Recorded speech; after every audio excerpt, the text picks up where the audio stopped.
Max hasn't been to the small town where he was born and raised for a long time. Most of his life was spent here. The man spent almost a decade and a half in the capital. Once upon a time, he literally ran away to a big, noisy city, trying to hide from almost physical pain, disappointment, and bitterness. It was hard because I had to immediately solve a huge number of issues with housing, work, and so on. It was necessary to rebuild my life. All these worries distracted me and prevented me from plunging into black melancholy. Gradually, everything got better. Max came back to life. Now he has a large apartment in Washington, a high-paying job, even his own small business, which brings in more and more profit every year. And most importantly, Max has a new family, his beloved, loving wife, Veronica, and two wonderful twin daughters.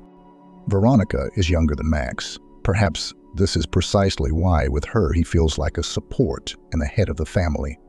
The young wife does not work, takes care of the house and children, and Max is the breadwinner and protector. An ideal model of social cell. With Helen, it was not like that at all. Max still didn't understand how to relate to his first wife. At first, when everything first happened, he both loved and hated her at the same time. It was an explosive mixture of feelings and emotions. Now, the man has long calmed down. He has his own life, his own affairs and problems, but he still could not remember his ex-wife indifferently. Resentment, despair, disgust, and even hatred were replaced by a feeling of guilt, primarily in front of the children. I haven't seen Max's sons even once since he left Otradnoy at night from the only roadhouse at the ready. The man then, barely holding back tears, fought the desire to hit and destroy everything in order to give vent to his emotions. Would Max succeed in something in a new place, or would he disappear in the big city, disappear from the face of the earth? He hardly cared then. He was not in that state. The main thing is to stay away from Helen and preferably never hear or think about her again.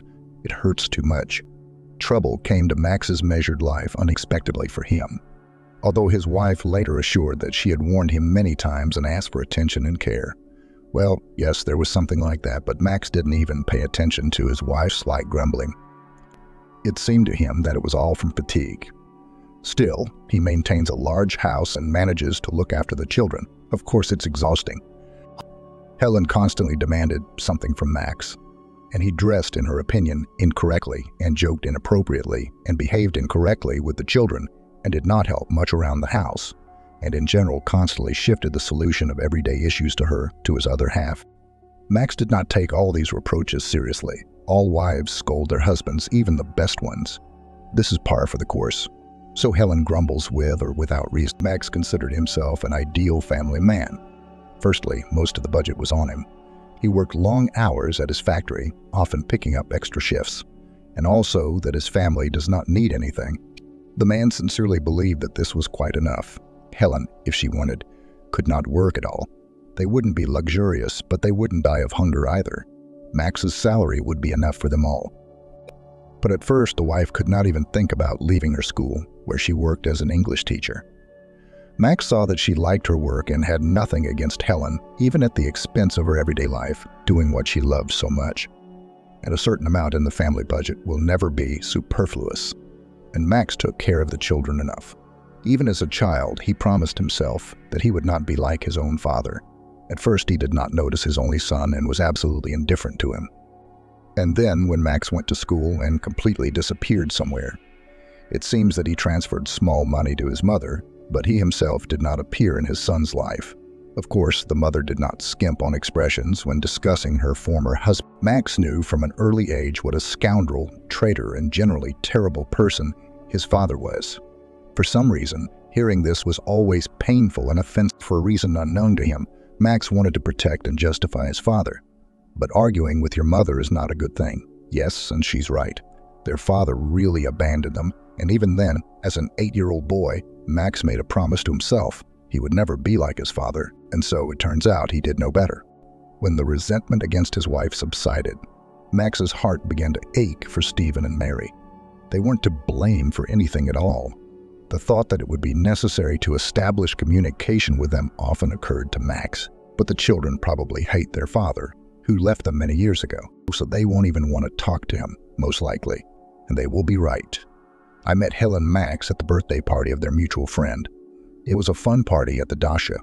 A lot of young people, loud music, laughter, dancing, wine flowing. We fried meat and walked along the riverbank at night. It was great. Max noticed Helen almost immediately. She's so modest, quiet compared to the other girls, and beautiful. No, not the beauty that was fashionable at that time, but as if from some kind of painting. Such faces can be found in Renaissance portraits. It wasn't that Max was particularly interested in art, but the teacher at their college was Helen in love with her subject. She managed to interest future welders in both painting and sculpture. So Max did understand something after all. So Helen amazed him from the very beginning. Big eyes, long, slightly wavy hair, slender figure. The most important thing is the look. It was immediately clear from him that he was a kind and sensitive person. Helen didn't flirt with Max or other young men like other girls, but sometimes the guy caught her eye. It was pleasant and exciting. Max understood that he should approach her and start a conversation, but he did not dare. He had no problems with other girls, and he joked with them easily. He could even afford to hug each of them. But Helen, she's completely different. How to approach it? Suddenly, when Max starts a conversation with Helen, she will understand how stupid and primitive he really is. And yet the guy overcame he invited Helen to slow dance when the appropriate song began to play. Well, finally, she smiled at him. "I thought you'd never make up your mind." All these words confused Max. It turns out that Helen had been watching him all that evening and understood both his interest and indecision. That's how it goes. But most importantly, she was waiting for the guy to finally give her attention. I wanted this. This means only one thing. Did she like Max too? Yes, I liked it. And how? After that memorable evening, Helen and Max began dating. The girl said more than once that she felt happy and protected next to him, and so it was. Max was ready to move for the sake of his beloved mountain. The guy had already graduated from college and was working at a factory. A significant part of the salary was now spent on gifts for his beloved. Max chose things for the girl with great pleasure and tried to guess whether Helen would like this teddy bear or whether a bright silk scarf would suit her. This feeling was new to Max. He didn't know before that another person's joy could make you so happy. Helen was so cutely embarrassed when she received another gift. She was embarrassed that she herself could not answer her beloved in the same way. The girl did not work yet. She graduated from the Pedagogical University, Faculty of Languages. And this also warmed Max's soul. Other girls, on the contrary, tried to trick guys into giving them gifts. Max also had these. And Helen felt embarrassed that they were spending money on her. When Helen graduated from university, Max proposed to her. The girl didn't think for a long time and immediately agreed, which made the guy happy. The future spouses immediately faced many everyday issues, and the most important of them concerned living space. Helen lived with her parents, Max with his mother. Both wanted to start their family history in a separate area, so it was decided to rent an apartment. The young couple got married and rented an apartment in the city center. From this house, it was convenient for both to get to works. Max to the factory, and Helen to her school. The household grindings with which parents on both sides frightened young people did not exist as such. Helen immediately took over the cleaning and cooking. Max was used only for particularly difficult tasks. Hanging curtains, fixing a faucet, screwing a door to a closet, nailing a shelf. There were no scandals or quarrels about this between the young spouses. By the way, sometimes Max voluntarily stood at the stove and spoiled his beloved with delicious meat or vegetable salad. He knew how to cook since childhood. His mother raised him to be fully capable and a citizen, and not a helpless wimp like his father. In a word, everything in the young family was wonderful. Max couldn't be happier with his happiness.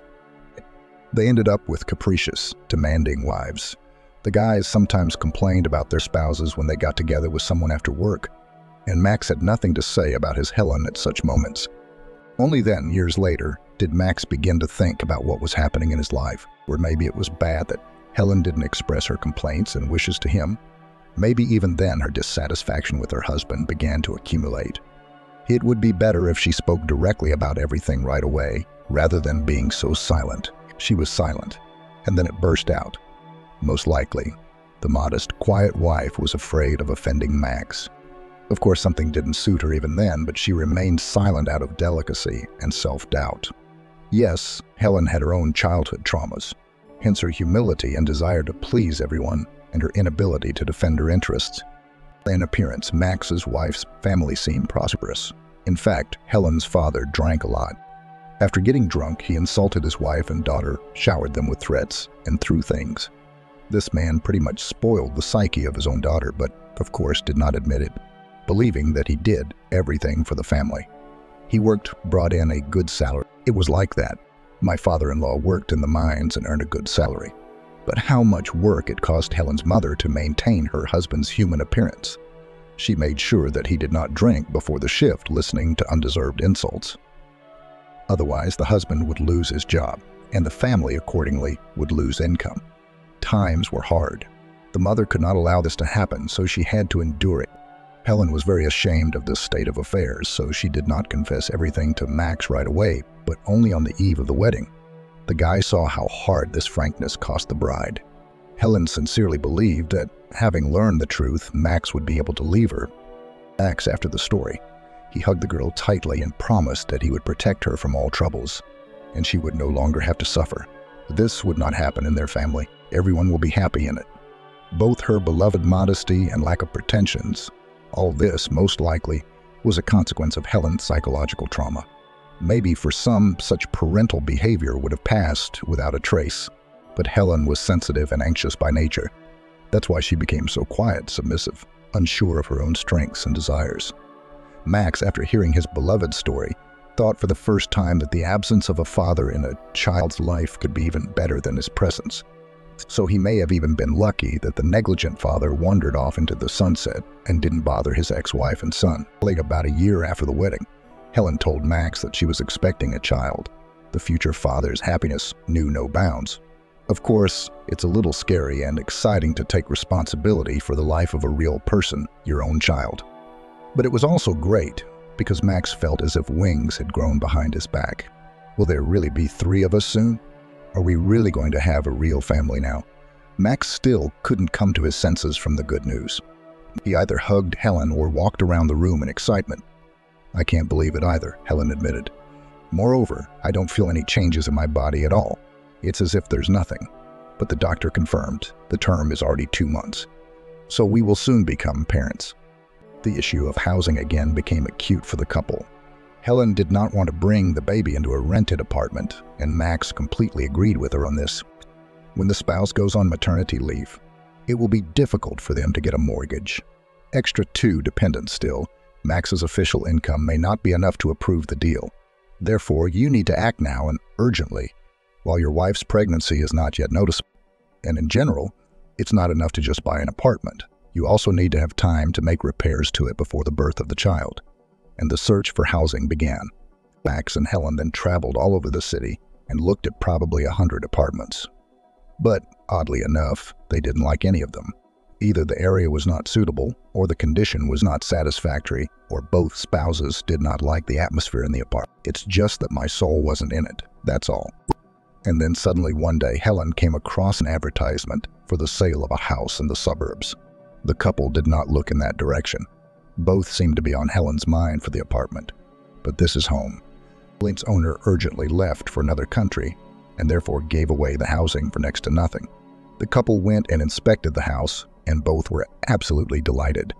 They literally fell in love with this cozy brick building surrounded by a magnificent cherry orchard. The yard is big. We could make a playground for the children. Helen was happy. How convenient it will be to walk here with the kids. Just imagine. Well, in the spring, when the cherries bloom in this garden, it's probably just magical. There's also a garage here. Max was happy. I'm still thinking about getting a car in the future. The rooms are spacious and there is a balcony. You can also put a gazebo in the center of the garden and it will be absolutely beautiful. In general, the couple unanimously decided that they would live only in this wonderful house. The mortgage was issued quickly. Everything went without problems. Yes, Max now had to transfer most of his salary to the bank every month, and this was expected to happen for many years. But it was worth it. Helen and Max enthusiastically set about arranging their nest. They repasted the wallpaper in the rooms, partially updated the furniture, painted something, repaired something.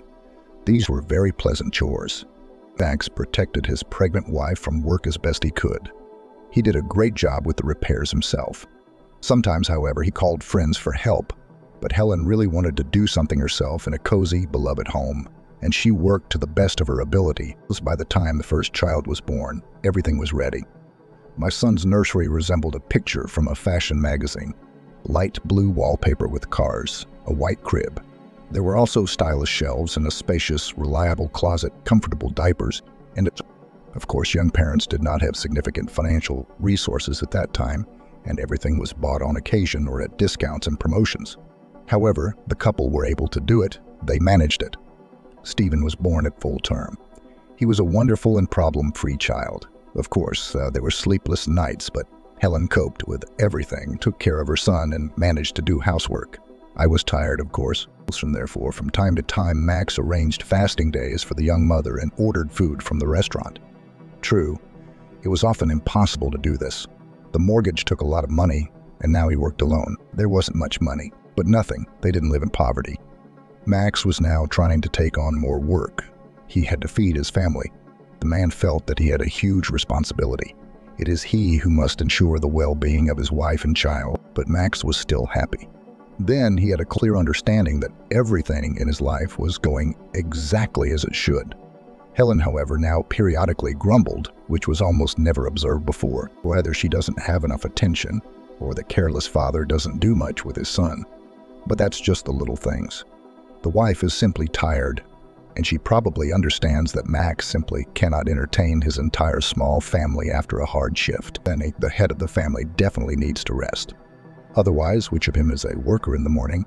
Helen understands all this. She cannot help but understand. Grumpy. So she is a weak woman, she is allowed to. Max was lenient about this. Stephen grew up quickly. Just yesterday he was a baby, and now he is an inquisitive and active boy, asking 1,000 questions per second. Max loved playing with his son every evening. No matter how tired the man was, he devoted at least half an hour to the child.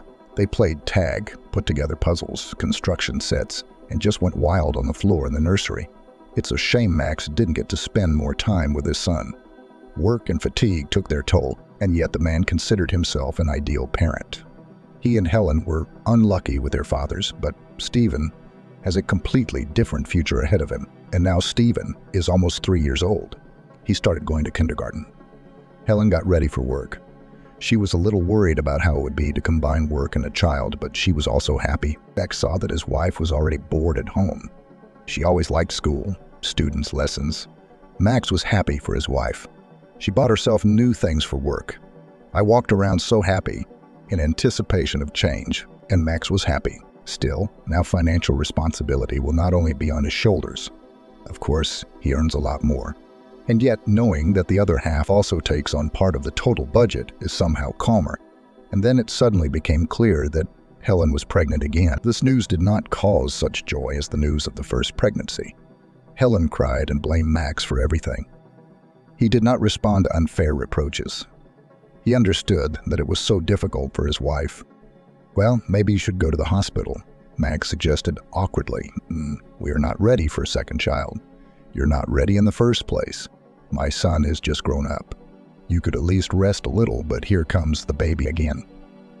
Yes, your body probably hasn't recovered from the first birth. He can't bear such a burden now. Max felt sorry for the baby that was now developing under his wife's heart. He's no worse than Stephen, their adorable, smart son. But Max loved his wife much more than this still unknown child. Helen's health and happiness were dearer to him. Helen at first seemed to be in the mood for an interruption. I even went to the antenatal clinic and got a referral, but she couldn't take this step. Max supported his wife. It's okay, we can handle it. He hugged Helen, who was sobbing from the abundance of emotions and feelings. Let's break through. Everything will be fine with us. You are so good to me. Helen pressed herself closer to her husband, as if seeking protection. What a blessing that I have you. Billy was born a little premature.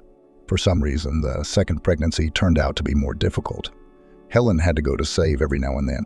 Max at this time was left alone with his son, who was already going to kindergarten. It was the garden that turned out to be a salvation, because he couldn't quit his job to look after the child. After all, someone has to support the family. It turned out to be difficult. In the morning, it was necessary to wake up the baby, dress him, and take him to the garden, then rush to work, plow there, until the evening dawn. Then I run to the garden again, doing some shopping along the way. and at home cooking, cleaning, washing. Stephen also demanded to play with him, but Max was ready to endure these temporary difficulties for the sake of the happiness of his family. The baby was born a little earlier than planned, only a month and a half away from normal, and the baby's appearance was strikingly different from what Max had imagined, already being the father of one child. A tiny, wrinkled, bright red face, arms, legs like twigs, almost transparent skin stretched out over protruding tiny ribs. The baby didn't look much like the strong, pink-cheeked Stephen. He immediately resembled a baby from an advertisement, and the girl's appearance evoked both aching tenderness and anxiety. Max's heart sank with pity as he looked at this fragile child lying in a ditch. Doctors did not give any prognosis. Mary turned out to be smart, she did it. True, while the girl was fighting for her life, her parents spent all this time in great anxiety. Fortunately, a couple of months after birth, their daughter was discharged from the hospital as a relatively healthy child. The baby immediately became everyone's favorite. Her grandparents' parents, older brother, and relatives doted on this little one. Either caused something about her from the very beginning. Either charisma or charm, clearly something innate. Looking at his daughter smiling at the world from the stroller, Max was glad that he and Helen had made the right decision.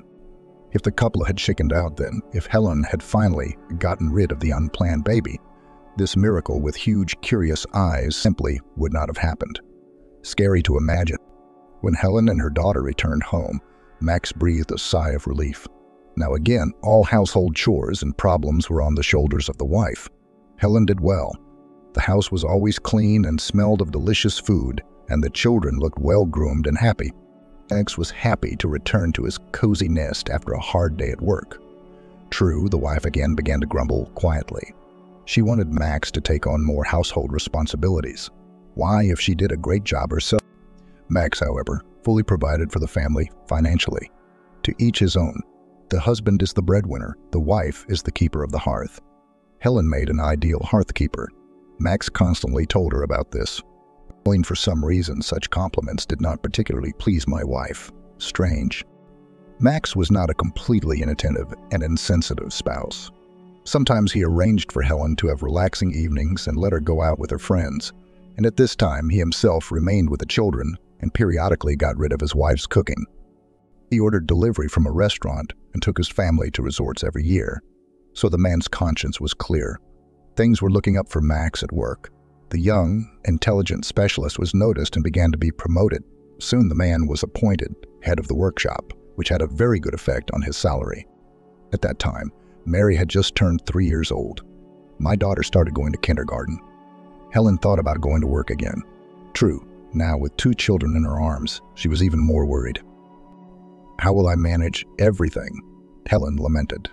Children need so much attention. They have clubs and sections. Who will drive them now? And in general, devote time all day to other people's children and see your own only in the evening. But you don't have to go to work yet, Mike noted reasonably. He had been considering this option for a long time but had not discussed it with his wife. Max was silent only because he was sure that Helen could not live without her school. And here it is. The wife, it turns out, doesn't want to leave maternity leave herself like this. What's it like not going to work? Helen didn't understand. Yes, very simple. I earn enough. It's enough for us. So don't rush. Stay calm at home and take care of the children. Moreover, Stephen will soon go to 1st grade. It needs to be prepared. And then lessons. Helen thought about this proposal for about 2 days, weighed the pros and cons, hesitated, and then made her final decision. Yes, you're right, she said at dinner, looking into her husband's eyes. Probably in our situation, it's really better for me to take care of the children. That's great. Max was happy. He suddenly felt like a mountain had been lifted from his shoulders. Nothing will change. Your home will be just as warm and cozy. And now he can handle the financial side of the issue quite well alone. In the years that his wife was on maternity leave, Max made good progress in his career. Everything worked out in the best way for the family. Time flew by at great speed.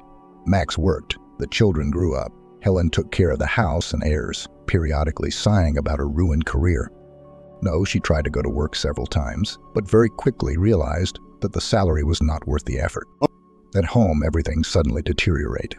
The children were slipping in their studies. Permanent bedlam settled in the rooms. The family ate pasta, sausages, and other obviously unhealthy food made in haste, and then Mary was constantly sick. First one thing, then another. These were the consequences of prematurity. Nothing seemed so serious and critical. But nevertheless, Helen had to travel with her daughter to doctors. So, experiments with work for Helen ended almost as soon as they began. It's okay. The children will grow up. We'll catch up, Max reassured. It's good for you to talk, Helen sighed. What a great guy you are. Already a big boss. I'm proud of you, I really am. But it's also a shame for myself. Years of study, it turns out, were in vain. Housekeeping is all she... At such moments, Max hugged Helen, hugged her tightly, and reassured her. He really appreciated what his wife did for the family. A clean house, delicious hot lunches and dinners, successful children thanks to constant attention. It's just a dream, a fairy tale. There is no need to wish for more. But Helen's complaints about the lack of implementation of communication with colleagues and personal growth, Max did not take them seriously. And what is Helen worried about? Would she really change places with her peers who carried children and worked from morning to evening and carried on everyday life? And of course, looked the part. The spouse does not understand his happiness. Well, it's okay, it's not scary. The main thing is that Helen is the right wife. Her husband and children are her priority. It's so cozy, warm, and easy to live in the world. Max believed that he had many years of a happy family life ahead of him, and then a calm, prosperous old age close to his beloved wife and surrounded by children and grandchildren. But fate decreed otherwise. Open a women's club or something like that. It seems like a place where local ladies gather to read books, hold discussions on certain issues, chat about pressing topics like staying fit, raising children, and recipes, and so on. I thought that in our city there are many women who, like me, are literally locked within four walls. Helen explained to her husband with inspiration. Surely I will have clients. Moreover, we don't have anything like this in our city yet. The niche is not occupied. Well, I do not know. Max shook his head. He didn't think that his wife would have many potential clients in their small town. Still a deep province. The average salary in the city is low. This is how he managed to get to the right place at the right time. Hence the prosperity. Not everyone is so lucky. They don't have a capital. After all, for there to be so many unemployed, bored ladies here. You will give me money to develop my business, right? Helen's eyes sparkled with enthusiasm. Max sighed and explained to his wife why her idea was doomed to failure. With every word he said, the woman's eyes became sadder. The corners of her mouth drooped down. Max understood that he was telling his beloved the hard truth. He was sorry to disappoint Helen, but she should know what she was getting into. And in the end, Max simply doesn't want to throw money away. It's not so easy for him to get them anymore. No, if Helen wanted expensive jewelry, a new fur coat, or a trip to the resort, you are always welcome. But spending a decent amount of money on a castle in the air, which will undoubtedly burst immediately, well, no. Probably, having received a refusal from her husband, Helen finally decided something for herself. Max understood everything later, only later, when he calmed down a little and was able to analyze the situation. Then he should have helped his wife, given her money, supported her, and he behaved, to put it mildly, ugly. To hell with them, with money, let them disappear, but the warm, trusting relationship between the spouses would remain. And anyway, who knows, maybe Helen's idea would have worked. By the way, only later Max realized that this was exactly what he was afraid of. Helen will become wealthy, successful, financially independent. And what does she need it for then? The man liked to feel like the breadwinner and protector of the family. But Max also realized this too late. And when I realized it, I was horrified. Was he really that selfish? It's strange how Helen didn't divorce him sooner. Some more time passed. It seems that outwardly nothing has changed, but still Helen has become different. Max didn't notice it right away, but then he realized it. Of course, the previously cheerful, attentive wife became somehow alien, cold, distant. If earlier when she met her husband from work, she joyfully shared with him the news of the day and bombarded him with questions, now she was more and more silent, thinking about something of her own. You can't get too many words out of her. But I stopped grumbling about it, and without it. No, this did not affect the quality of cleaning and cooking. Lunches and dinners were still excellent, and the house was sparkling clean, but he was worried about Helen's condition. He tried as best he could to please her, bought gifts for no reason, took the children for a walk to give his wife a rest. All these attempts did not change the situation in any way. Max drove himself into anxious thoughts. Eventually will stop. Why should she complain about life? Why should she suddenly be sad? Her husband fully provides for the whole family, and at a quite decent level. Helen herself has the opportunity not to work, but to take care of the house and children. Yes, all her friends are jealous of her. Everyone would like to be in her place. Max calmed himself down and plunged headlong into his work. The boss just got involved in a new project, so Max sometimes had to spend the night in the office. There was good money at stake. Max still believed that he had a reliable back at home. The wife is caring, sensitive, kind, faithful. So it was, is, and will be. How wrong the man. We need to talk, Helen greeted her husband with these words from work that evening. Max sat in the office with a report. It took a long time to tinker with it, but I managed to do everything. The children were already asleep in their rooms. It seems that Stephen had a chess tournament today, and Max, being too busy, didn't even call to find out how his son was. This is probably what Helen wants to talk about. She, of course, wants more attention, but what can she do? Max adores his family, but someone has to earn a comfortable life because he is trying for them. The man prepared to make excuses for forgetting about an important event for... Of course, he will ask for forgiveness, and tomorrow he will buy his son some kind of reward. We'll definitely buy it. But the topic of the evening conversation turned out to be completely unexpected. We need to get a divorce. Helen looked her husband straight in the eyes with a serious, cold gaze. The face is calm and confident. The woman had clearly thought it through, weighed everything, and no longer doubted that she was doing the right thing. Max blinked his eyes in confusion. Unlike his wife, he was not ready for such a conversation. It was as if he had been hit on the head with a bag of sand. Even my eyes grew dark. It's obvious that we're not on the same path, Helen sighed. Every year I become more and more convinced of this. I tried to tell you, I tried to fix everything. Remember how many times I told you, but you don't understand me at all and seem to see me only as a service staff. I can't do that. I feel like I'm losing myself and I don't like it at all. It scares me. It's not true, Max objected. I love you. I love you sincerely and with all my heart. You are my closest person. It only seems to you, Helen sighed again. You love the image that you yourself created. A cozy housewife, a comfortable life partner, a good mother. What about my interests? My career, self-realization. That's the problem. It's not a problem. I'll give you money for your business. How much do you need? Reminding? It's already late. Helen shook her head. I don't need anything from you. I have already found money, even sponsors who believed in me and my project and are willing to risk their capital. So even better. It's nice to know that I am moving towards my goals on my own, achieving everything myself. But with you, I feel bad and stuffy. It's like you're dragging me down. We need to get a divorce before it's too late. We are still young. You still have time to arrange your personal life. It will be better this way. I don't want to live without you. I can't. Max kept trying to find the right words. How to convey to Helen how dear she is to him. How to convince her that everything will be fine with them. He will improve, for sure. Max, I know you well. Maybe even better than yourself. Helen smiled for the first time since the beginning of the conversation. That's why I know I'm sure that you can and will even be happy. Sure. And the children, how are they without a father? Children. Helen grinned. You might think you spend a lot of time with them now. Don't worry about your children. No one is going to deprive you of them. And I couldn't have done it even if I wanted to. You will also see each other, communicate, and walk together.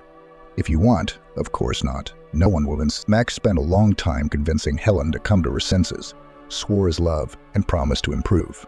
Bargained even, it seems, threatened. But Helen stood her ground. She firmly decided for herself that she could not live with Max because he supposedly limits her, does not see her as a talented and successful person, and this cuts off her wings and takes away her energy. As a result, Max slammed the door and left his dear and cozy home. Once upon a time, this place was for him a quiet, warm haven where he could hide from life's hardships and work troubles. But now here he was hurt, trampled, humiliated. Max got behind the wheel, pressed the gas pedal all the way, and rushed through the deserted dark streets. Where should he go? The man didn't know this, but he definitely didn't want to return home. As a result, Max ended up on the bank of a river flowing outside the city. I sat right on the grass, wet from the evening dew, and looked at the large stars. Tears were streaming down my cheeks. It's good that no one saw him at that moment. Pathetic, confused, humiliated, disgusted with myself, feelings changed at a dizzying speed. Resentment. He did so much for the family. He disappeared at work for days, just so that his children and wife did not need anything. Yes, and Helen, to the best of his ability, tried to help around the house and with the baby, but they trampled him like that, put him out the door, like someone unnecessary, useless, disgustingly unpleasant. Anger. How dare she? What does she think she is? I sat at home all this time, rested, and wandered around the resorts. And then it suddenly turns out that Max limited her in everything and did not allow her to develop. Fear. Will he really be left alone now? Max is used to the fact that everything in his life goes according to plan. Career, strong family, ideal situation. He liked to return to his cozy nest. He liked to see how wonderful his children were growing up and what. Now it's all over. Max moved into a rented apartment. I couldn't stay at home. It was too painful and too hard. Helen called him. They needed to settle a lot of domestic and legal issues. Max spoke to his wife reluctantly. These conversations caused him almost physical pain. With secret gloating, the man detected notes of guilt in his wife's voice. Of course, she sees how hard it is for him and understands perfectly why her husband is now in such a state. She's probably suffering. She's still conscientious. That's what she needs. Max hoped that Helen would change her mind. Sometimes he tried to convince his wife that there was no need to rush, but the woman gently stuck to her line. She was serious about getting a divorce and a completely new life. The divorce took place by court decision. All jointly acquired property was divided between the spouses. Car, house, funds, and bank accounts. According to Max, this is not a particularly fair decision, given that he earned the money for all this. Helen hardly worked during her marriage, but you can't argue with the law. Max was still in a lot of pain. He lived in a rented apartment and tried to forget himself at work. The man deliberately took on difficult tasks so as not to be left alone with sad thoughts. Max kept the car, which actually belonged to both him and Helen. But Helen and the children lived in their common house. As long as it stays that way, this was a mutual agreement between the now former spouse. Max had no idea how long the period of limbo would last. Several months passed before he regained the ability to think calmly and reason adequately. Then a more or less acceptable image of the future took shape. Max will pull himself together, work hard, pay child support, and buy an apartment with more. Well, his income is good. He can handle it. It will be necessary to determine the order of meetings with the son and daughter. Max didn't want to lose touch with them. He dreaded the prospect of becoming a father like his own. The man planned to actively participate in the lives of his son and daughter. As for Helen, she is now actively developing her business. She seems to be doing well, so Max shouldn't have doubted her. Helen is very busy and needs support. Max will show it to his soulmate.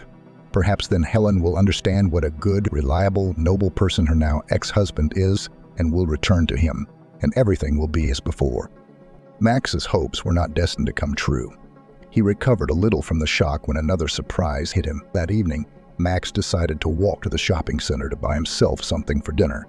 I deliberately chose the long road through the park to warm up a little. It was a wonderful warm evening. There were a lot of people in the park. Couples in love, parents with children, crowds of walking teenagers. He didn't notice Helen right away. At first, Max almost walked past his wife. The eye accidentally caught on the light yellow dress that suited Helen so well, especially at the end of summer when she was already tanned. Helen walked hugging a young man. He looked at her with loving eyes and carefully caught her every word. Helen looked happy and very beautiful. It was clear that she liked being around this man. So she met someone, hence the divorce and division of property. And these conversations are about misunderstandings. Max suppressed the urge to approach the happy couple and start a scandal. He turned around and hurried home. In the apartment, Max gave vent to his emotions, slammed a plate on the floor, and smashed his knuckles against the concrete wall. All these measures helped little. Helen seems so right, so reliable, and suddenly it turns out that she has a lover. So maybe this is some kind of far-fetched misunderstanding that is to blame for the divorce. That same evening, Max called his wife and demanded an explanation. "Did you see me with Andy?" Helen was not at all embarrassed. "Yes, we are together now, but I didn't deceive you while we were married. There was no relationship between me and him." Max still couldn't help himself. He unleashed a torrent of vicious insults on his ex-wife. He wanted her to be in his place, to feel his pain. But Helen just hung up. Nothing. Max shouted into the emptiness of the rented apartment, "I will take revenge on you again, so that it won't seem enough." At first, the man wanted to punish this Andy, beat him up, or do something more sophisticated. I found out more about him. It turned out that Andy worked as an ordinary psychologist at a local energy company. No power, no money. Yes, average. And how could he hook Helen? Why does she need this loser? Maybe Andy even set his sights on Helen because of her house. And what? There are a lot of square meters. The location is good. Helen, if you judge it that way, is an inviable bride despite having 2 children. House. How long did it take them to choose it, and with what pleasure did they arrange it? Will it really now have a new owner, this same Andy? But this is Max. It was Max who earned this house with his hump, who invested so much money, labor, and soul into you want to see a quiet life. Max grinned. A plan for revenge has already matured in his head. At that moment, the man did not even think about the consequences. The main thing is to take revenge on his wife, to disrupt her plans for a happy, carefree life with her new gentleman. Max immediately began looking for a buyer for his part of the house. He decided to leave the city, leave his high-paying job, his friends, his career, and move to Washington to start all over again. It's just that in a small town, everything reminded us of a happy past. It was unbearable, too painful, too hard. Max was going to sell his part of the house, but not to the first candidate he came across. A drunk and senile grandmother or large family of migrants.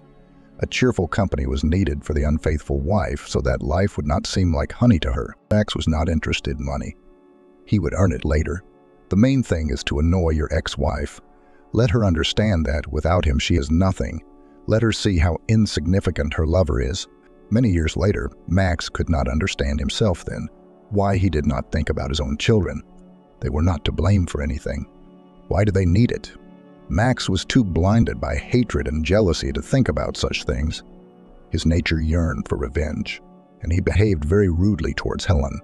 The ex-wife was right, she divorced him, and accordingly, she had every right to her personal life. Max's anger and rage were unjustified. People responded to advertisements for sale. Max received dozens of calls every day. Of course, this offer was more than profitable. Half of a large house in a good area of the city. Almost the price of a dorm room. Everyone was somehow too prosperous. They won't make life particularly difficult. We need someone more interesting, more colorful. And then one day, a young guy contacted Max. He was a poor student from some village.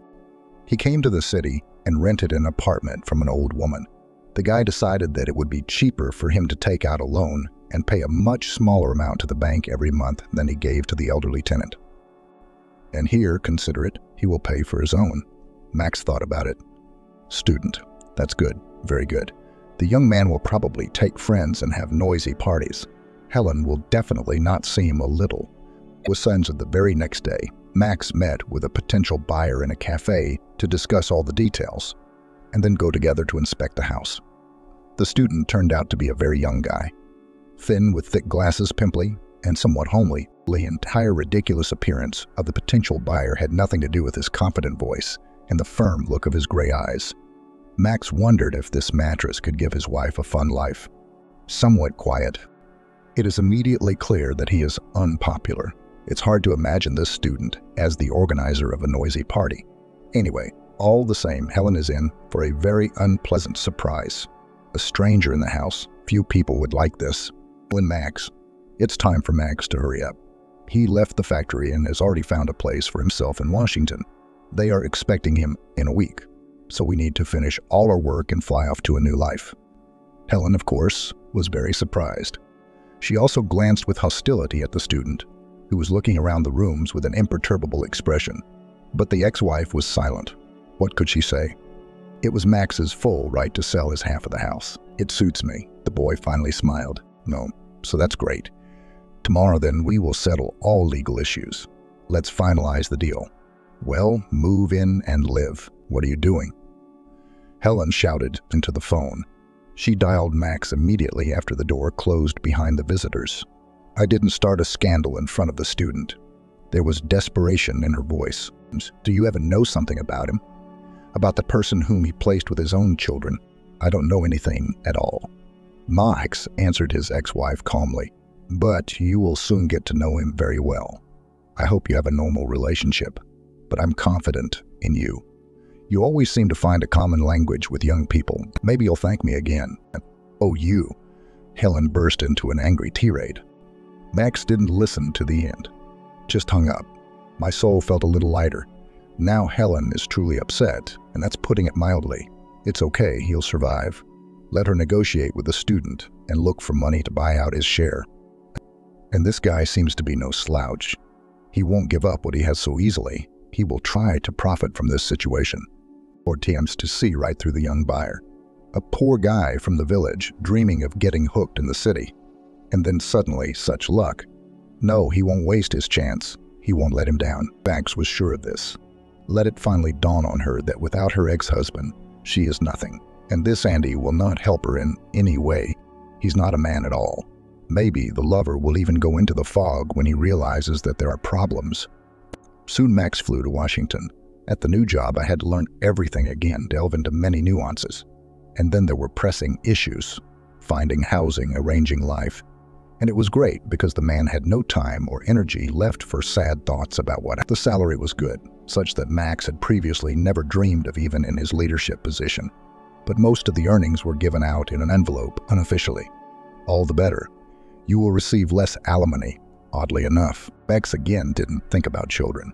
It was as if some kind of Helen was standing before my eyes. This is what resentment means. Years passed. Max again achieved career heights, now much greater than before. And how could it be otherwise if he devoted himself entirely to work? What else could he do to distract himself?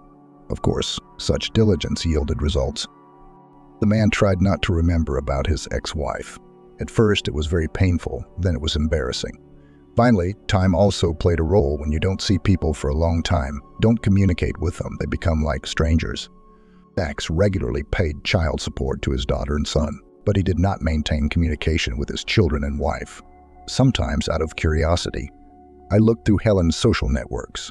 He saw photographs of his happy ex-wife and the once hated Andy, who never ran away anywhere.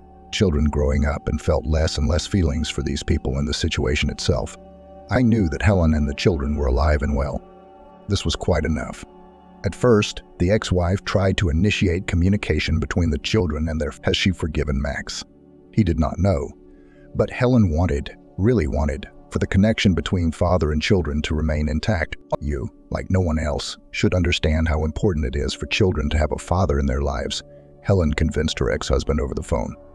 You told me many times how hard it was for you without your dad.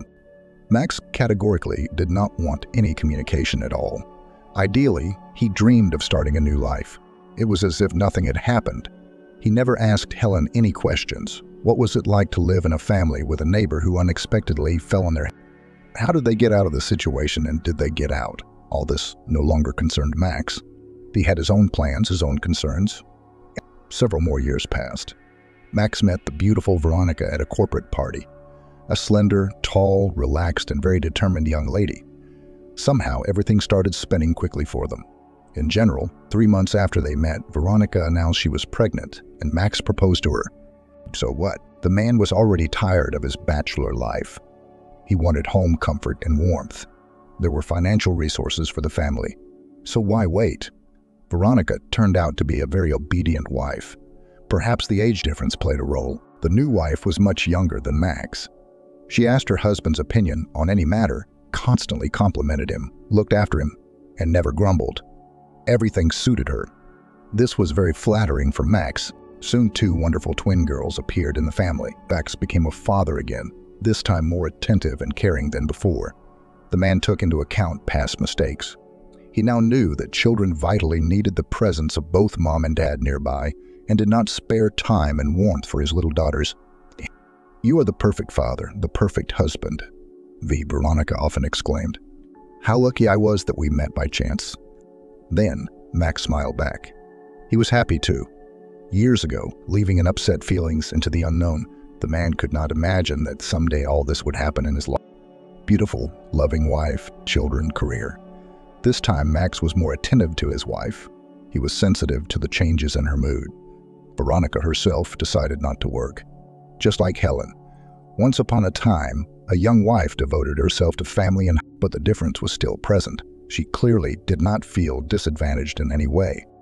She was sincerely happy about Max's gifts, enjoyed cleaning and cooking, and tinkered with the children a lot. At the same time, she didn't forget about herself. Several times a week, she left the little ones in the care of a nanny, while she and her friends went to a fitness club or bar. Max did not think about his ex-wife and older children for a long time. It was easier for him that way. Stephen and Mary have already become adults. Neither daughter nor son expressed a desire to find their father and talk to him. Max was rather happy about this because he didn't know what to talk about with his grown-up children. And then suddenly the man found himself thinking about them often. How did they live all these years? Are his children happy? Maybe they need help. Max decided that he should take the first step. Yes, it will be difficult. Surely both Helen and the children hate him, and deservedly so. Helen honestly tried for a long time to establish communication between her son, daughter, and her father, and she did the right thing. She is right. It is really important for children to have a father in their life.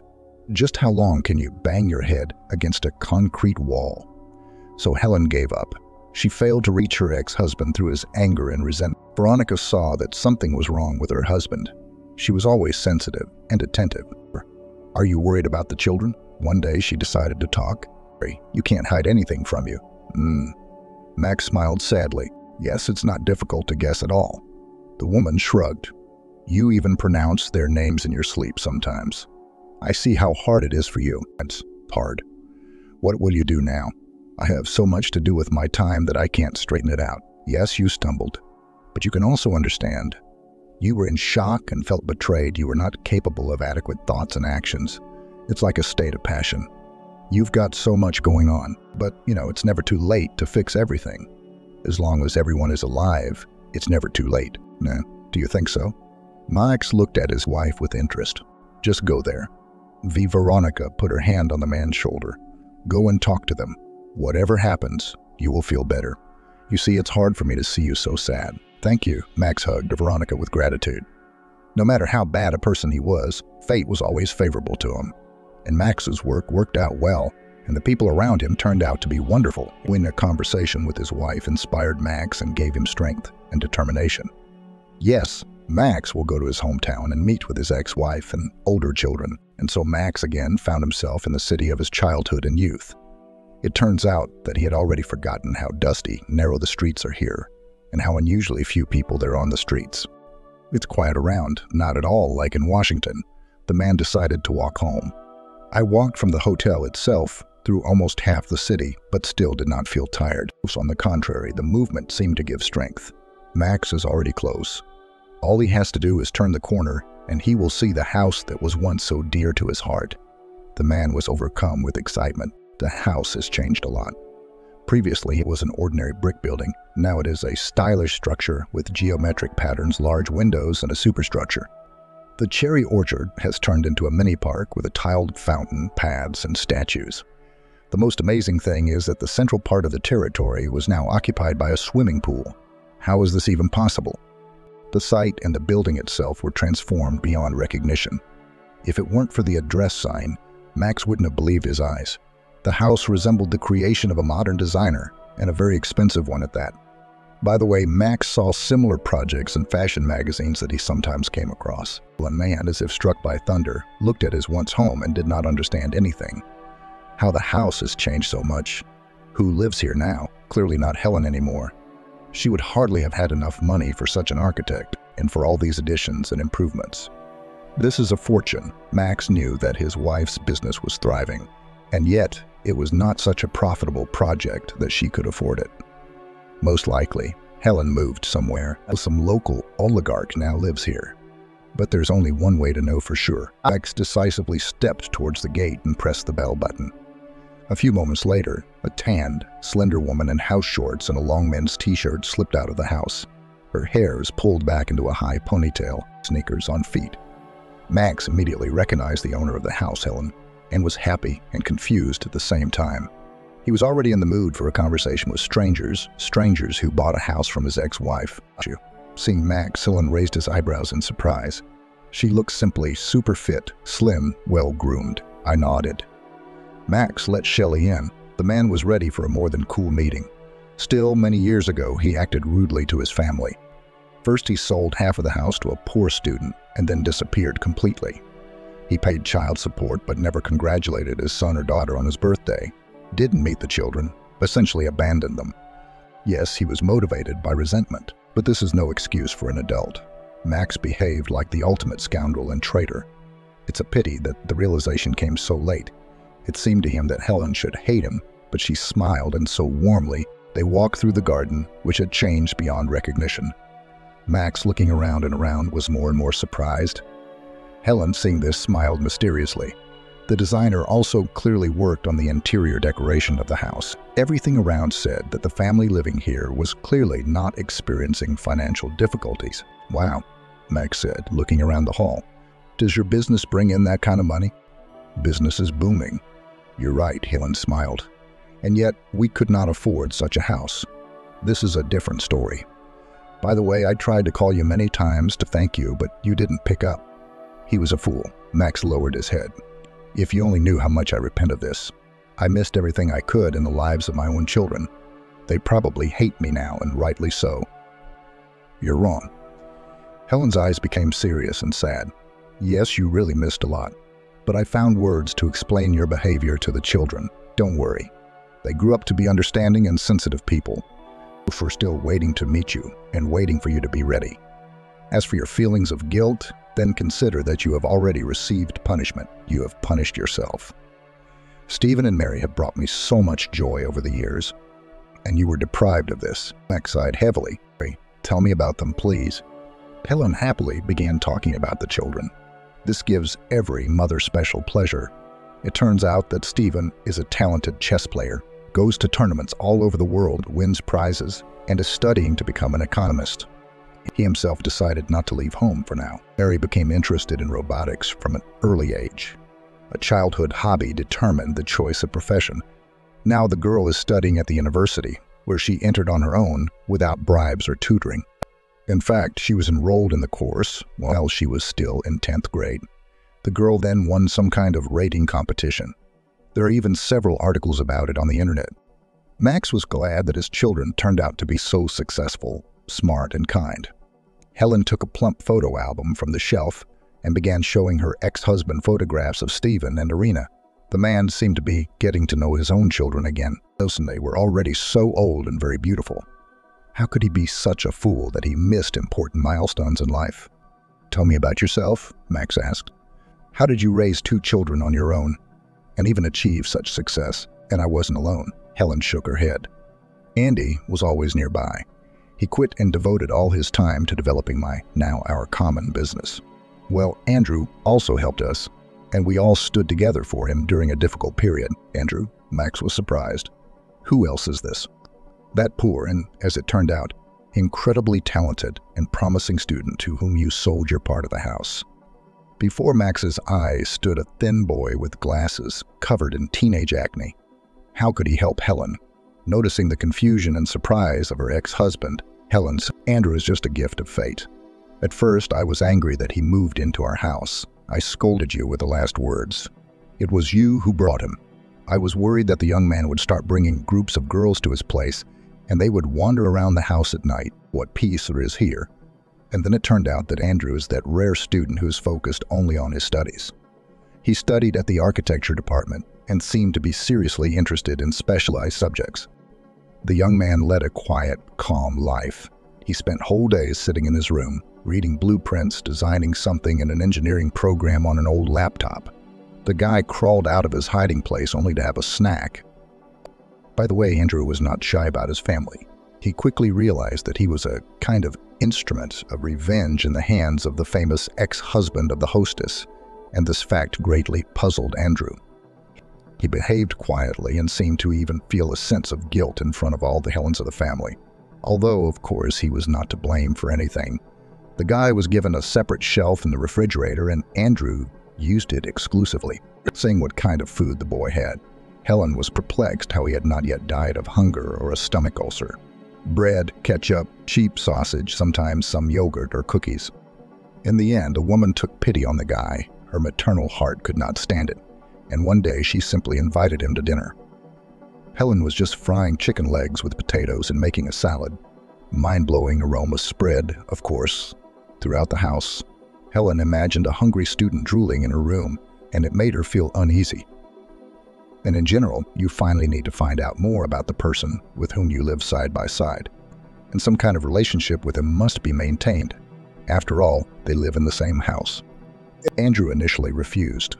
Helen understood the reason perfectly. The young man was very shy, but hunger still took its toll. It turned out that the guy was raised only by his mother. She worked as a cleaner in a village store. No education, no special ambitions.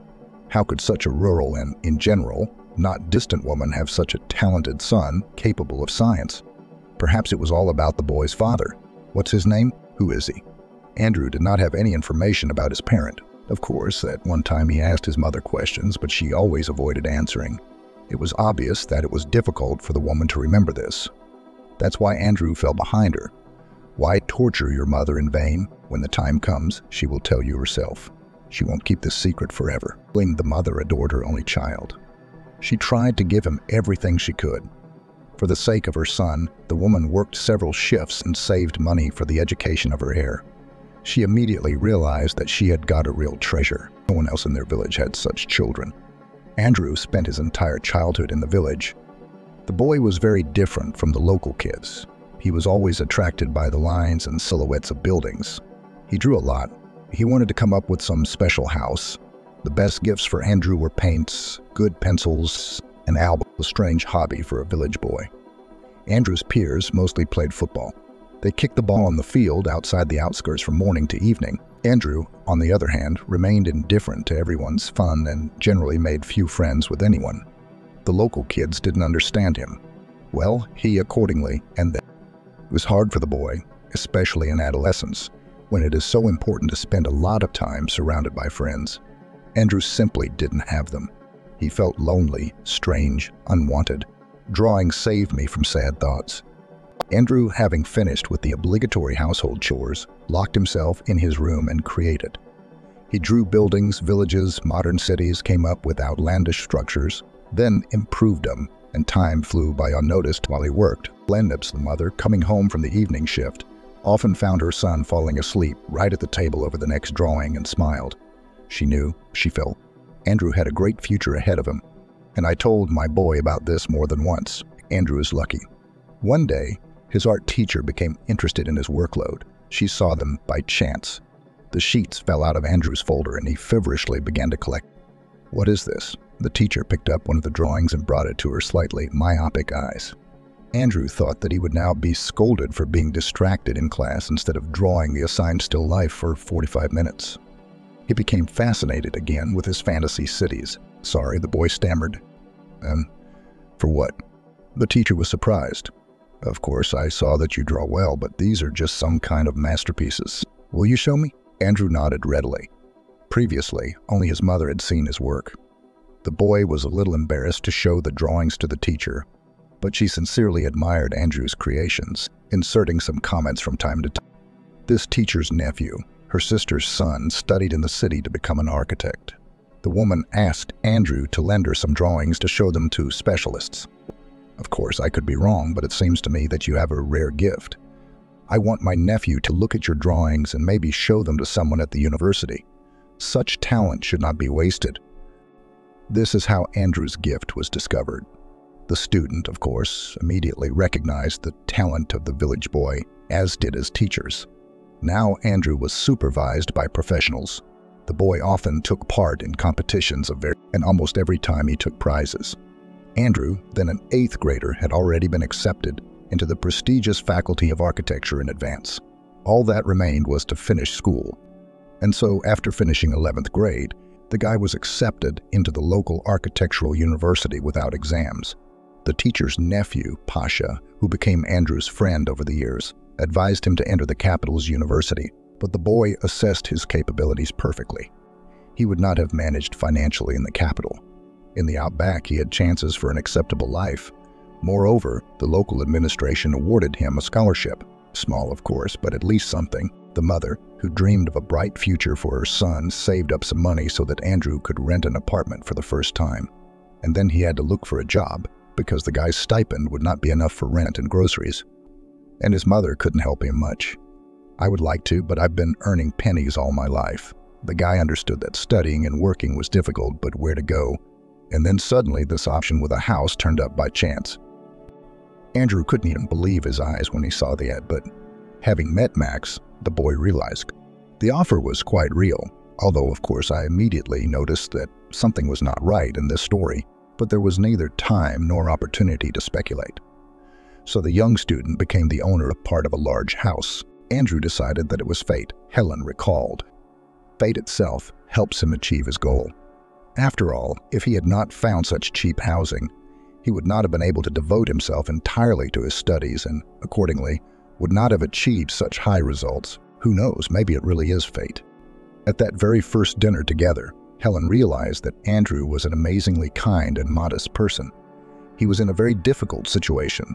He did not have enough stipend for nutritious food. His mother could not help him. The boy tried to earn extra money, but his studies suffered from this. Employers needed a person who could devote at least 4 hours to work. When to study? Helen's heart sank with pity when she saw sleepy Andrew and offered him a way out. He had to take Mary to robotics 3 times a week and Stephen to chess school. For this, I promised to feed him breakfast, lunch and dinner for free and invite him to the table with the whole family. I just didn't feel sorry for a bowl of soup for him, but Andrew would definitely not agree. Shared meals brought Andrew and Helen's family even closer together. He became very friendly with Stephen and Mary and became their older friend. Andrew enjoyed playing chess with Stephen and helping design robots. Both son and daughter were delighted with their new neighbor. Both quickly became attached to him. Andrew really liked Andy too. The men talked for a long time, discussing various topics. Tellingly, they had similar opinions on many issues. The guy tried to help his neighbors in everything. There was no need to ask him. In the end, everyone got so used to him that they began to consider him a member of the family. And then suddenly, disaster struck. Andrew was already in his 4th year of study, with just a little time left before graduation. He saw that his mother tried for him, stretched with all her might, and he really wanted to thank her to make her life happy, comfortable, bright. Take mom to the sea, where she has never been, go to an expensive restaurant, buy her beautiful clothes, and there was nothing left until this happy moment. Andrew knew that as soon as he received his diploma, he would immediately receive a good job offer. Yes, they have already done so. True, they are still unofficial. However, Andrew started earning money while still a student and even managed to transfer some money to his mother. But the main thing is that success was still ahead. Andrew's mother did not live to see this moment. Helen was obviously trying to hold back her tears. A neighbor called Andrew and told him terrible news. Andrew's dearest person died of a heart attack. It is unknown how Andrew would have survived this blow if Helen and Andy had not supported him. The guy became isolated and stopped learning to take care of himself. He hardly ate. Nothing had worried the cheerful and curious young man before. He would lie on his couch all day and just stare at the ceiling. "We were always close," said Helen. They supported him, provoked him to talk, to give him the opportunity to express his emotions. I forced Andrew to eat. Otherwise, he probably would have died of hunger. Andrew became very thin and pale. Slowly, the guy came to his senses. Of course, it took him a long time to recover from the stress and get used to a life in which his dearest and most beloved person was not there. But at least I started eating and returned to university. Helen realized that everything would be fine with him now and breathed a sigh of relief. During this period, I was really afraid that he would do something to himself. Andrew didn't look like himself. You won't believe it. Several times during the night, I walked past his room and listened. "You are a very kind and good person," said Max. Helen was confused. Time passed. Andrew became his old self again and took up his textbooks. Now he could again be seen sitting at his desk with a ruler and pencil in his hands over a divided sheet of Whitman paper. Andrew devoted a lot of time to his studies and also participated in competitions. One day, a young talented architect won a grant for his first real project of arranging an ordinary house and the surrounding area. It was a huge competition. The guy had to compete with experienced architects, and yet he won. The sponsor allocated a lot of money. Of course, Andrew took on the project with enthusiasm. It was as if wings had grown behind his back. The talented young man chose the very house in which he lived as his object. Andrew took into account the wishes of all family members. The household gathered around a round table and held a kind of meeting. Everyone took turns speaking out. Andrew was making notes in his diary. Helen dreamed of a swimming pool. Andy dreamed of a combined house and garage. The children wanted beautiful fountains and a sports ground. It was not easy to combine all these applications into one harmonious project. But Andrew didn't like primitive tasks. As a result, our house was transformed. Helen shared her memories. Now he has become the way you see him. Andrew completed it in record time and won the competition. After that, offers rained down on him from all sides. Andrew has just graduated from and there's already a high demand for his services. At first, the guy was even confused by the abundance of orders. Andy helped him figure it out. Together they built some sophisticated tables, weighed all the pros and cons, and weeded out projects that were not worth taking on. Now Andrew was often away from home. He had to work in different cities and even abroad. The whole family missed him during these periods. Andrew always returned from trips with gifts and vivid impressions. He grew up literally before our eyes. The guy turned from a poor student into a wealthy man. There was now a lot of money in his accounts. He could afford to buy a house anywhere in the country or even move somewhere in Europe. But Andrew didn't want to change anything in his life. The guy got used to a family that supported him during a difficult period. They all became like family. And then Andrew met his fate. Helen smiled. He fell in love with a girl from a neighboring town. And so our boys separated and flew out of the nest. Of course, when leaving the house, Andrew gave its inhabitants a gift. He rewrote his part to Helen. Now she has become the sole owner of the beautiful house and grounds. The guy himself bought a spacious apartment for himself and his wife. We often call each other and go to visit each other. Helen continued to tell. Now Irina is studying and Andrew is looking after her. I feel calmer this way. You gave us all a huge gift when you sold your part of the house to him. I tried to tell you this, but you... The story was interrupted by a little girl, a baby about 4 years old. She ran into the hall and, seeing a stranger, froze, batting her eyelashes in confusion. Nice girl, just 2 braided pigtails, a nose, plump lips in a bow, rosy cheeks. She must have just woken up from a nap. Zhenya, hello. The girl stammered, remembering politeness, and then completely out of etiquette. And who are you? Max was confused. How would he introduce himself to this little girl? Don't explain to the little one that he was there. And her mother's husband. Apparently, this is our friend. Helen smiled at the girl, or never did. The little girl said thoughtfully. The news that his ex-wife had become a mother again shocked him for some reason. Helen laughed loudly. You should have seen your face, she said, pulling herself together. No, Anne is not our daughter. Andy and I were planning a child, but it didn't work out. This is Andrew's child. He and his wife were flying to a conference in France. There is no place for the girl there, and her parents have no time for her. They will have enough of their own to do. So Anne is visiting us, and we are glad. She is like a granddaughter or niece to us, a wonderful child. Max and Helen talked for several hours straight. They remembered the past and discussed the children. Helen was genuinely interested in Max's new life. Having learned that he had 2 twin daughters, she was completely delighted and urgently demanded to see their photo of the baby. Be sure to come and visit us with them. These are sisters Irina and Stephen. They need to know each other. Now we will communicate, right? All grievances and misunderstandings are behind us. Max nodded. Next to Helen, he felt calm and relaxed. It seemed that everything was not so complicated and confusing. The weight that had been placed on my shoulders all these years seemed to evaporate. Of course, there is still a lot of work ahead. You need to get to know your older children again and somehow explain your behavior to them. But the main thing is that Helen is on his side. She does not harbor any grudge against her ex-husband and sincerely wishes that peace and tranquility reign in their now such a large family. Anyone else in her place would be gloating now. I wish I had turned the children against the careless hubby. How lucky he was to have her. He played a significant role in this whole story. You should definitely thank him on occasion. Stephen will arrive soon. Helen looked at Max, who was even sweating on his back. Will he really see his son now? What to tell him? How to start a conversation? It seems that the man came here precisely to meet the children. So why now, when it is just around the corner, do you want to run away as far as possible again? I'm a little worried, the man admitted. I understand, but there is no need to worry. Helen covered her ex-husband's hand with her hand. Everything will be fine. And then the woman practically quote, as long as we are alive, it's not too late to fix anything. The main desire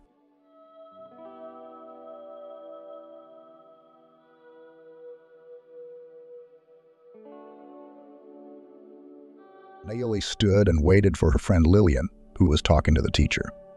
The girl looked at the school and said goodbye to the school with pleasure. She had finished the 11th grade. Naomi had already counted down each day for half a year when she would leave the walls of the educational institution. The girl smiled bitterly and thought that she used to love learning and went to school with pleasure, but everything had changed overnight. It was because the girl's father had been drinking hard liquor for as long as she could remember.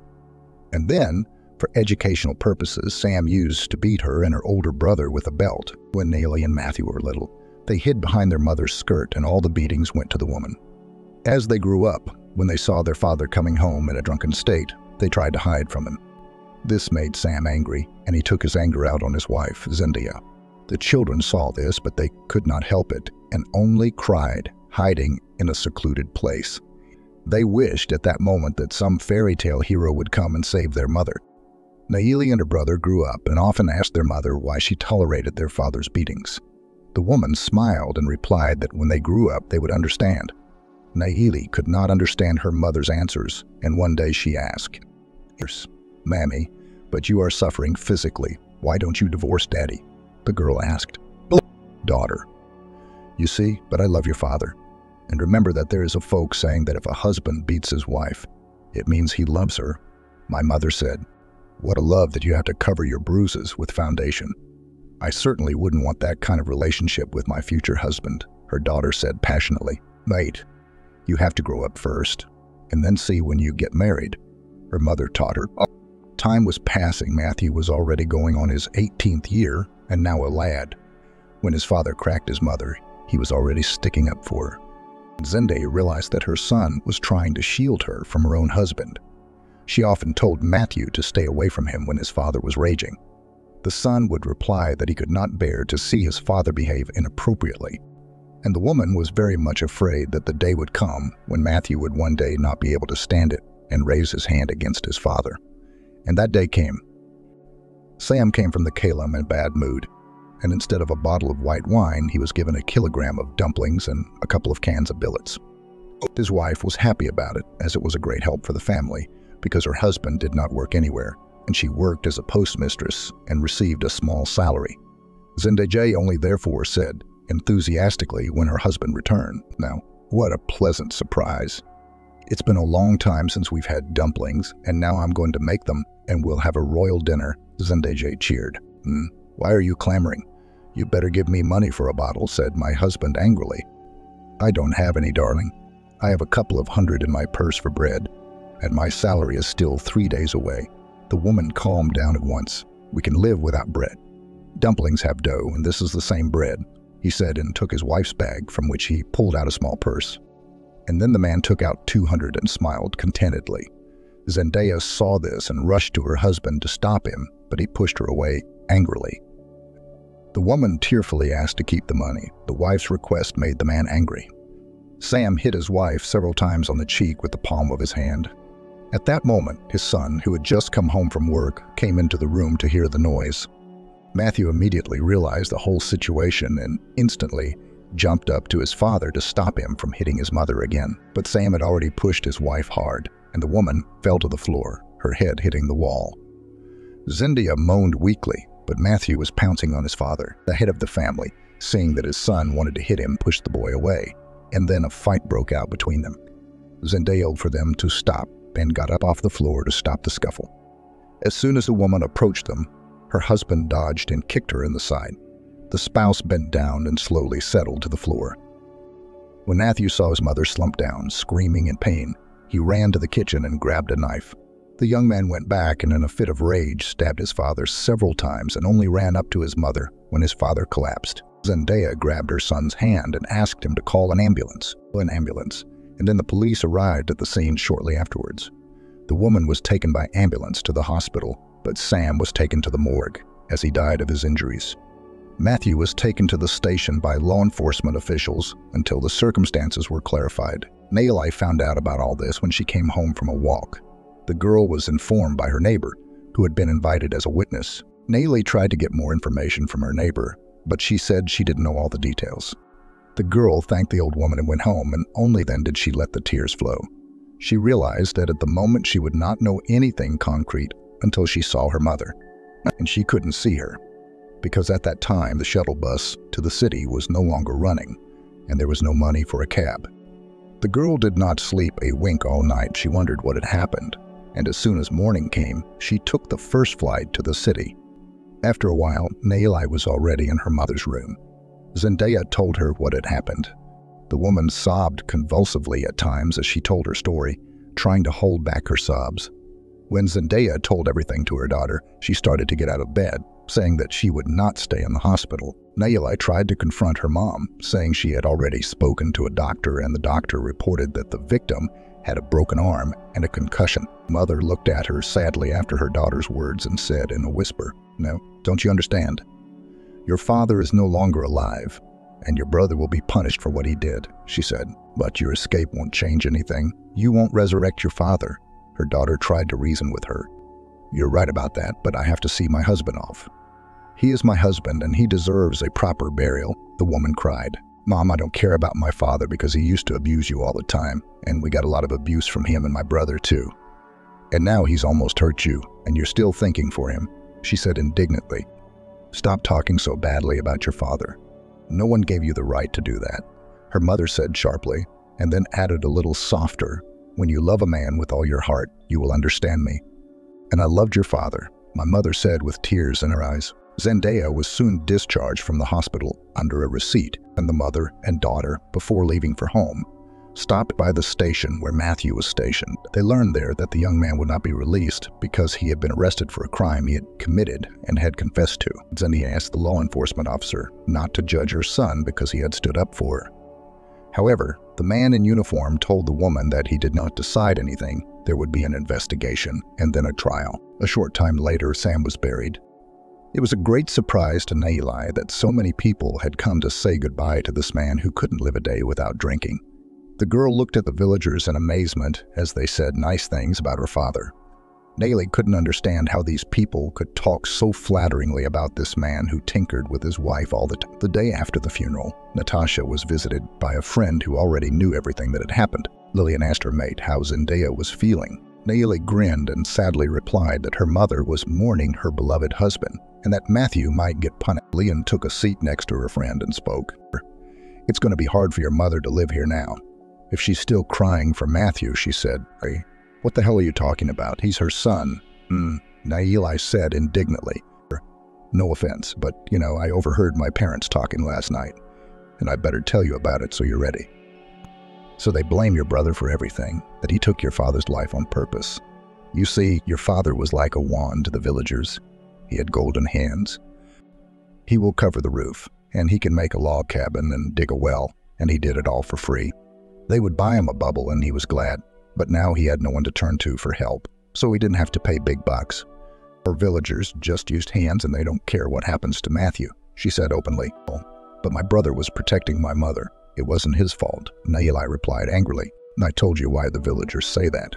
You and I know what your father was really like, but to others, he was cheerful and always there to help for a small fee.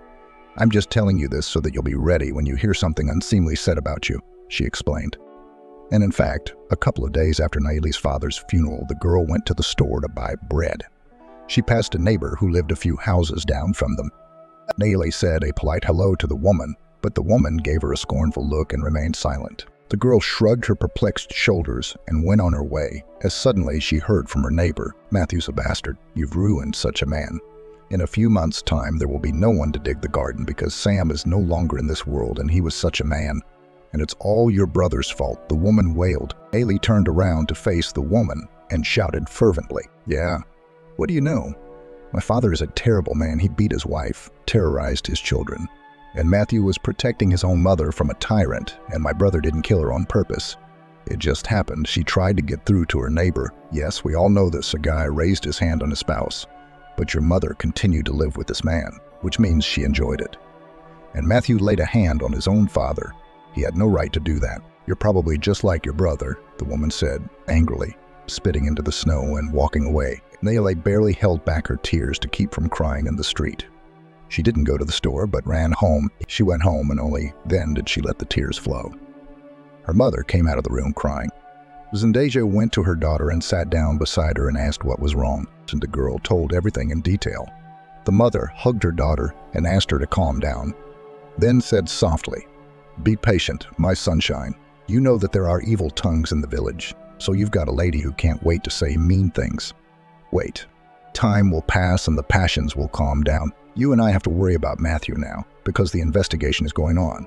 And the trial is coming soon," she said. "Now, he'll definitely get jail time. How will we live without him? I'm going to finish school and go to the city, and you'll be all alone," her daughter worried. "It's okay, don't worry about me." "Okay, I see that you didn't buy any bread." "Come on, I'll make pancakes quickly," said the woman. A trial was soon held. Matthew was given several years in prison. Nellie and her mother were numb when they heard the sentence. They had hoped the punishment would not be so severe. Zendia came to her senses after a few minutes and wailed.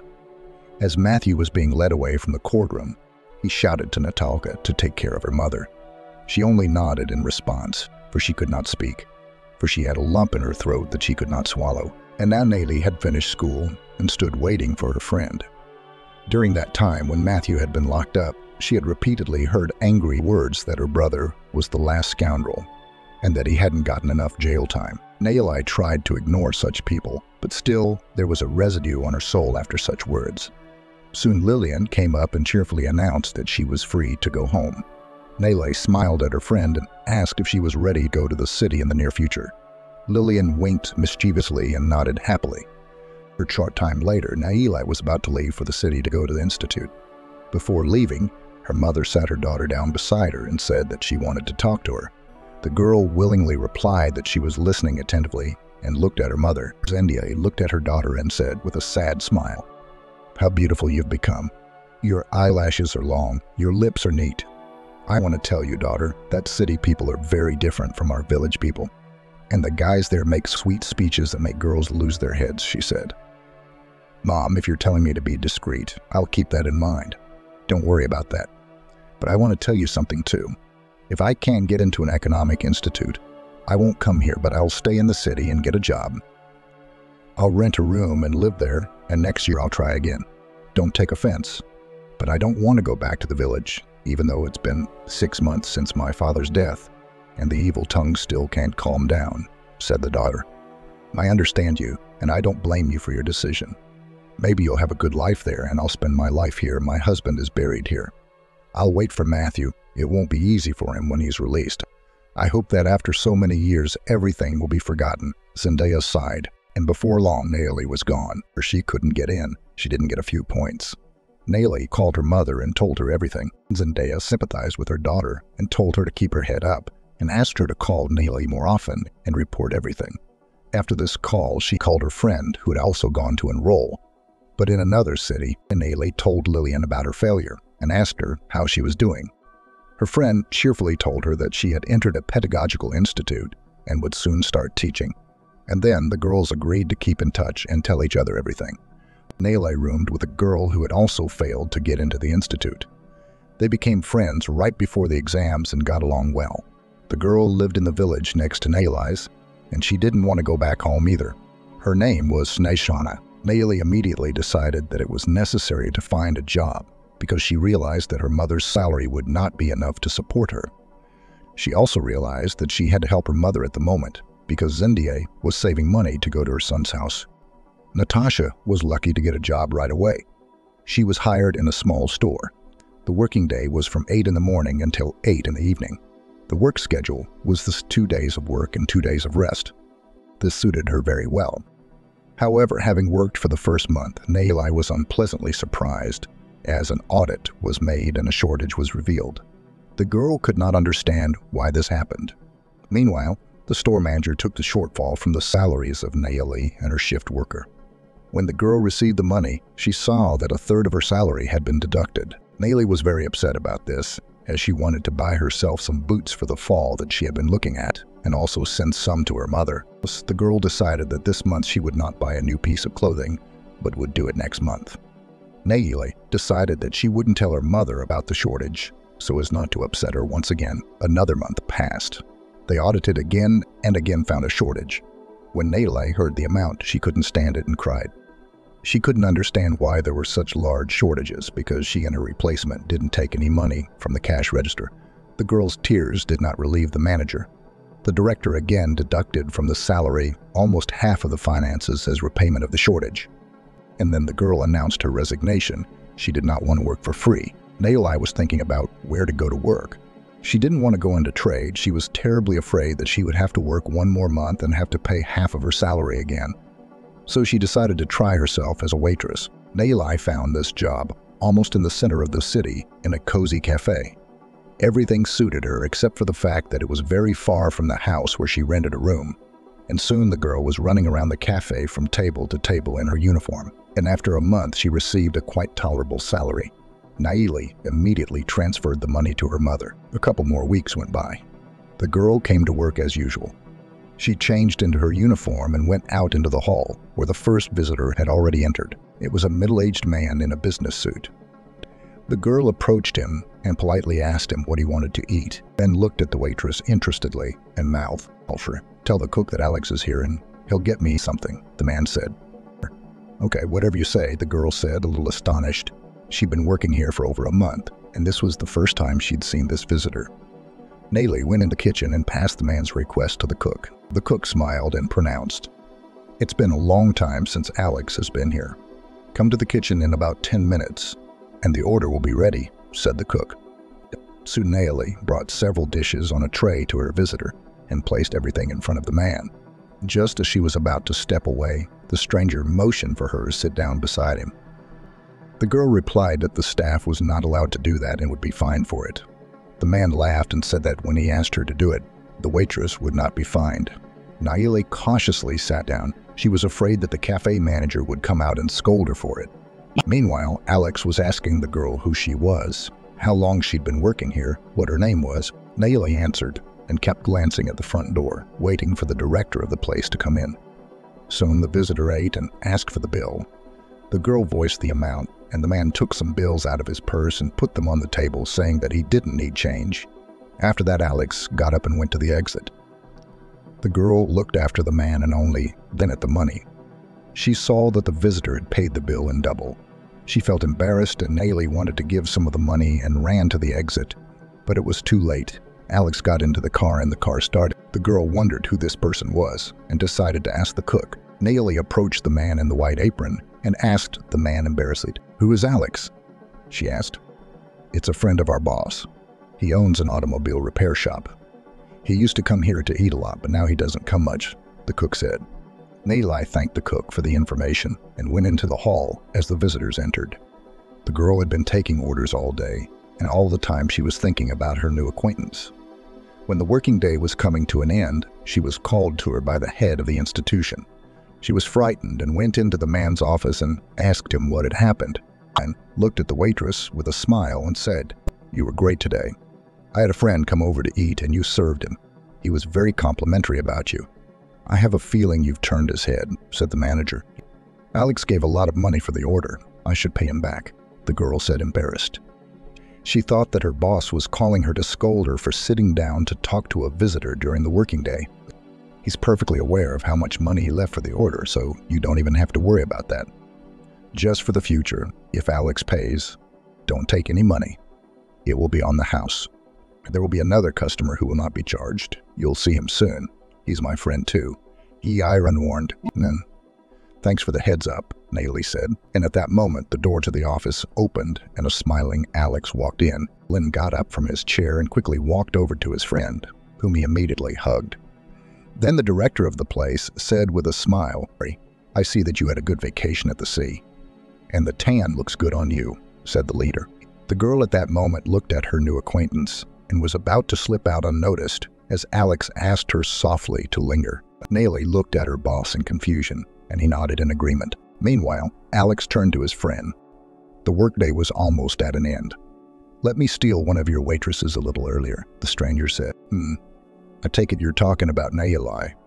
"No question, but only if the girl wants it. Erline, believe that now we'll leave your office, and I'll be able to persuade this beauty to let me see her off." Alex smiled. "Mix. Well, try your luck," Ilon said with a laugh. Alex, after these words, offered Naili to leave the office, and as soon as they left, the man smiled amiably and asked permission to walk the girl home. She laughed, then mumbled, "I think you've made up your mind without me. And yet, if I refuse your offer, What will you do? Naili smiled enigmatically, sobbed loudly, and you'll be ashamed that such a grown man was brought to crocodile tears, Alex replied. You know, I'm not sure you should see me off. We can just talk for a while outside the cafe, she said. You think I'm a boy to stand outside a cafe and talk to a beautiful woman? No, let me take you to a restaurant, and we'll sit there, he suggested. Thank you, but you really shouldn't do that. I'd rather you walk me home, but I warn you that I live far away, Naili said, embarrassed. No, don't worry about that. I'm on an iron horse, he smiled. Soon Naili was sitting in the car with Alex, who was talking about himself with a smile. He was 31 years old, living alone in a one-bedroom apartment with his mother, his father having died last year. Alex himself has been an individual entrepreneur for several years. He was married at one time, but life didn't work out and divorce followed, and he didn't have any children in the marriage. And then the man revealed that Erlan is his best friend, and there is another one named Vincent at the end of his narration. Alex added that he loves fine dining and going to the races. The girl, when she heard about the running, looked at her new acquaintance in amazement. The man, seeing the surprise on the girl's face, immediately asked what unusual thing he had said. Naili said, embarrassed, that she had never been to a horse race. Ag smiled and mumbles, well, then I know where we'll have our first date. I'll take you to the racetrack. I'll take you to the racetrack and we'll do something fun. We'll go this Sunday. It'll be tomorrow, the man said. Are we on a first-name basis yet? And Sunday is my work day, so it's not going to work, Naili replied. Let's go with the you thing. Or we'll be acting like we're in love now. And about the job, we'll settle that now. You must have forgotten that Ilan is my friend. And with these words, the man took out his cell phone and called his friend. Alex explained the situation and then asked to give the girl an unscheduled day off. In response, the friend laughed and said he was giving us good. After the call, Alex looked at Naili and spoke with a smile. Now you see how quickly all your problems are solved in my presence, he said. I see, she said, laughing, and then added, we're here. It's time to say goodbye. And it's time for you to go home too, she said. I would still like to talk to you, but I see that you are tired after the working day, and it would be selfish of me to keep you any longer. So let me kiss your dainty hand and you can run to your room, Alex said. The girl gave the man her hand, and he touched her palm gently with his lips. Naili felt the touch and shivers down her body. She had never known such close contact with a man before. Alex pressed his lips against the palm of her hand for a few moments, and then released the girl's hand. Naili immediately felt herself blushing, so she quickly opened the car door and jumped out of the car without even saying goodbye to her new acquaintance. When the girl came to the apartment, she went to the window. She hoped that the car would still be there, but it was gone. The girl sighed disappointedly and headed to the bathroom to take a shower. Standing under the running water, she remembered her conversation with Alex, and then his touch on her palm. And then her thoughts drifted to tomorrow's date at the racetrack. And then she felt as if she'd been electrocuted because they hadn't talked about what time she needed to leave the house, and they hadn't exchanged phone numbers. The girl bit her lower lip in frustration. She didn't know how she could remedy the situation now. The next morning, Naili got up in a disgusted mood. She realized that the date wouldn't take place because she wouldn't spend the whole day waiting for Alex in front of the entrance. She tried not to think about the fact that there would be no meeting, but her thoughts kept coming back to it, and she went to the window. The time was nearing 2 o'clock when the phone rang. Naili looked at the number, but it was unfamiliar to her. The girl answered and instantly recognized Alex's voice, which spoke in a friendly tone. You left so fast yesterday that I didn't even have time to get your phone number, he said. But you're calling me at the moment, she said happily. I had to get Erlan back on the phone. He, like a true leader, has the phone numbers of his staff. Okay, but we're running out of time here. Anyway, you have a little over an hour to get ready, and then as soon as I get there, I'll dial you and you'll be out, Alex was saying. All right, it's a deal. The girl disconnected the comms and laughed lightheartedly. She was happy at the moment. She liked this man very much, and she wanted to spend as much time with him as possible. She even thought that this man might be her other half in life. Soon the young people were at the racetrack. The girl watched the race and asked her companion many questions. The young man answered Naili with a smile. As soon as the race was over, the girl asked the man how often he goes running. Alex admitted that he goes in different ways and explained that it all depends on the circumstances. After the race course, young people went for a ride around the city. They talked about different topics in between.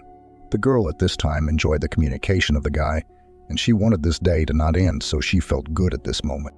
However, Alex drove Neely home closer to 9 p.m. and said he had to go because he would need to get up early for work tomorrow. The companion could hardly restrain herself from sighing with disappointment. The man kissed the girl's palm again, and she experienced the same state as yesterday. Neely came home and thought that now she would have 2 days off. She'd hoped to spend those days with Alex, but the man hadn't called her once. Neely was upset and thought that apparently her behavior didn't please the guy, and so it was a work day. She came to work, and her first visitor was Alex. Neely didn't know what to think when she saw him, but he called her over and asked only for a cup of coffee. The girl complied with the man's request and was about to leave when Alex said, "Have a seat. There's a bartender, and he'd be a good waiter." "I want you to know that you won't be working here anymore," he told her. What do you mean?" The woman asked in bewilderment. "You've been on my mind for days. I don't know how to declare my love, but I'm madly attracted to you. I'll be more brief. I suggest we start living together," he told her. "But we don't know each other at all." "No, it doesn't suit me," she answered. "What kind of people are you women? You want to get all your relationships through the marriage office." Alex said with a little irritation and immediately added, "But you are not a girl anymore, and you know very well that you need to get to know each other, not only in conversation, but also in bed, and only then to legalize the relationship." Alex said confidently. "That's where you're dead wrong. Maybe you've had a carload of girls and you're well read on these bed scenes. I can tell you that I'm innocent in this matter, and I don't want you to use me and then throw me away like an unwanted toy," she said and blushed. Alexa looked at the girl with amazement after these words. The man obviously did not expect such an answer. In the meantime, the girl stood up, her face red with anger, and was about to leave when she was grabbed by the hand by her interlocutor and asked to sit down. Neely grudgingly complied with the request and looked questioningly at the young man, who mumbled at the same time. "I'm sorry, I didn't mean to offend you. It's just that now, at your age, all the girls are more than aware of such delicate matters," he said with a guilty look on his face. "Not everyone. I'm a walking individual for your information," she replied wryly. "You've mischaracterized yourself. You're a devout virgin, and that's very rare these days." "I'm amazed that such a beautiful girl hasn't had a real relationship with a guy. I understand your anger now." "Good, and for a week I'll be your boyfriend and we'll see how our relationship develops. And if we're still attracted to each other, I'll make you an official proposal and we'll get married," he concluded. "Did I say I was attracted to you?" She asked him. "Don't make this harder than it has to be. Admit that you're attracted to me. I felt it when I kissed your palm. You just don't need to be coy because it doesn't suit you. Answer me, honestly, what is it that draws you to me?" He asked with a smile. "Yes, but let's talk about something else," she said, angry with herself. "No, I agree. The other topic is your job. I don't want my girlfriend to work as a waitress, but I'm not exactly your girlfriend yet, and I need money, and you know it," Neely explained. "I'll give you the finances to pay for the room as well as the food. And don't forget that if everything goes well, we will soon become husband and wife. And I don't like it when my wife works. I want to be welcomed home by a beautiful woman in a good mood and not tired," he said. "Oh, let me at least work this week," she urged him. "Deal, and then not a day more," he agreed. A week flew by, Alex picking her up from the cafe when Neely was working and taking her home. The man called every day and invariably inquired how she spent her day off when he didn't come. And the girl happily informed him that she was studying a cookbook. A week later, the man made an official proposal to the girl, which she enthusiastically accepted. And after that, Neely, at the insistence of the chosen one, quit her job at her engagement. The girl initially informed her mother, who was unspeakably happy that her daughter met her favorite person. And after Neely called her friend and also told about her imminent marriage, Lillian heartily congratulated her friend and vowed to come to the wedding. Soon there was an introduction between Neely and her future mother-in-law, who lived in a 3-room apartment. Margot turned out to be a lovely woman who welcomed her at the first meeting. Neely was glad that she had a friendly relationship with her lover's mother from the first day. And then the girl got acquainted with a third friend of her chosen one. It was a young man of 27, whose name was Vincent. Alex's friend immediately appreciated the girl's beauty and told his friend that if he had known that Ilya had such a pretty waitress working for him, he would have gotten to this place much earlier than Alex. Natasha was pleased by Vincent's compliment, but her boyfriend scowled at her. When there were 2 weeks left before the wedding, the girl hinted that it was necessary to go to her mother's house so that Alex could get acquainted with his future mother-in-law. The man reluctantly accepted the proposal of the chosen one, but he realized that it was necessary to do it. And one day, the young people went to the village. When Alex found himself visiting Zendaya, he gave an imperceptibly squeamish wrinkle. Nayli happily introduced her fiancé to her mother and then began to help her mother set the table. In the meantime, Alex was looking around. When the table was set, the mistress of the house invited the dear guest. The future son-in-law sat down and looked at the dishes with food in front of him, and then quietly, and this is considered a holiday treat, fried potatoes with mushrooms, a slice of cheap boiled sausage, pickles from a jar, and a couple of salads that rational housewives usually prepare for the winter. He said dismissively. Natasha was embarrassed that her favorite person had made such a comment about the festive table. She looked at Alex and whispered that her mother couldn't afford to eat too much. This dialogue was clearly heard by the lady of the house, and so she said, "There's no need to whisper. I can hear everything. Alex, I realize that you are probably used to other exquisite dishes, but I keep things simple. I don't keep chickens, and I don't want to buy them at the store because they don't know what they're fed on. You could buy from neighbors, but they sell at too high a price. And there's one more thing. I think your fiancé told you that your brother is in jail. So I'm slowly saving my money because it's a long way to the north, and the tickets are so expensive. So you, my dear, don't be angry with me for such a careless table." The woman excused herself, but she was angry at her daughter's chosen one. "Mom, don't worry, it's okay. Alex is going to try your potatoes and he's going to love them. He just doesn't know how good you make them," Nayli exclaimed and looked at her boyfriend with a serious face. Lane realized that he had angered his companion, so he took a spoon and put some potatoes on it. And then Nayli handed him a fork and looked at him meaningfully. Alex took the fork and ate some potatoes, and after that smiled strangely and "I guess I was quick to denigrate the table. The potatoes are delicious. I'd be happy if my wife could make them as good," Alex said. After this sentence, Zendaya smiled and began to ask her future son-in-law questions about the wedding. Alex answered, occasionally glancing at his watch. The landlady noticed this and asked how long the couple had arrived. The guest politely replied that they would be on their way home in a couple of hours. Zendaya sighed sadly. The older woman had hoped that they would spend the night at her place, and she was also eager to have some privacy with her daughter, which she said aloud. Nayli, seeing that her lover was not eating, offered him to watch TV while she helped her mother clear the table. The girl, as soon as she was alone with her mother, immediately apologized for her fiancé's behavior, and the mother smiled in return and mouthed, "It's okay that your young man told the truth. It would have been much worse if he had done it behind his back." "Alex has spoken his mind," Zendaya said. But still, he was wrong. The daughter looked guiltily at her mother. "And the tickets are so expensive. So you, my dear, don't be angry with me for such a careless table." The woman excused herself, but she was angry at her daughter's chosen one. "Mom, don't worry, it's okay. Alex is going to try your potatoes and he's going to love them. He just doesn't know how good you make them," Nayli exclaimed and looked at her boyfriend with a serious face. The man realized that he had angered his companion, so he took a spoon and put some potatoes on it. And then Nayli handed him a fork and looked at him meaningfully. Alex took the fork and ate some potatoes, and after that smiled strangely and said, "I guess I was quick to denigrate the table. The potatoes are delicious. I'd be happy if my wife could make them as good," Alex said. After this sentence, Zendaya smiled and began to ask her future son-in-law questions about the wedding. Alex answered, occasionally glancing at his watch. The landlady noticed this and asked how long the couple had arrived. The guest politely replied that they would be on their way home in a couple of hours. Zendaya sighed sadly. The older woman had hoped that they would spend the night at her place, and she was also eager to have some privacy with her daughter, which she said aloud. Nayli, seeing that her lover was not eating, offered him to watch TV while she helped her mother clear the table.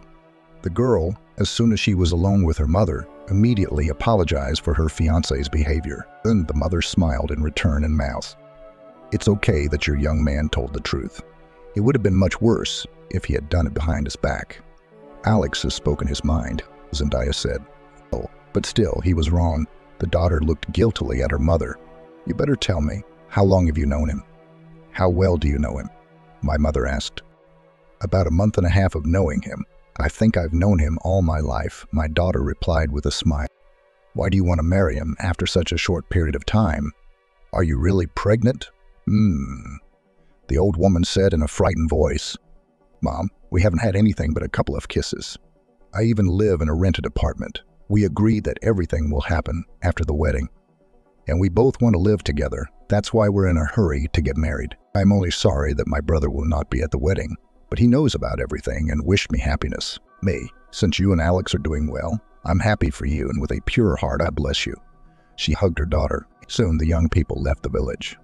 On the way to the city, Naomi told the chosen one that he had behaved unkindly towards her mother. Alex furrowed his eyebrows and said with irritation that he hadn't expected to see such a shabby dwelling. The girl glared angrily at her interlocutor and asked him not to talk about her mother's house in that tone from now on, and looked at his lover and then laughed softly while mumbling, "You're so good in your anger I could kiss you right now." "Don't pout at me," he said. Her time flew by and the wedding day came. There were many people from the groom's side that the girl didn't know. On Naomi's side, there was only her mother, a friend, and the girl with whom she rented an apartment. Immediately after the wedding, Naomi went to live with her husband. The girl was eager to start settling in at the new place. She wanted their apartment to be cozy and comfortable. Naomi did not forget that her husband is very fussy about food, so she often looked at the cooking site to find an interesting dish and cook it to her husband for dinner. Sometimes she had questions about cooking, in which case she called Ivia's cook and consulted him. So the year flew by. The time was approaching when the girl wanted to enter the institute again. She told her husband about it the day before. Alex looked at his wife in surprise and asked why she needed to chew on the granite science, until he perplexedly uttered in response, "I must have some kind of education. What am I going to do for the rest of my life?" Said the girl. "Honey, stop your wild fantasy. Other girls dream of living and doing nothing, and you're talking about studying. You better always look the way you look. You know how nice it is for me to go out with you. I hear people say you got a diamond, and that's all they say about you. And Vincent is still pining for you.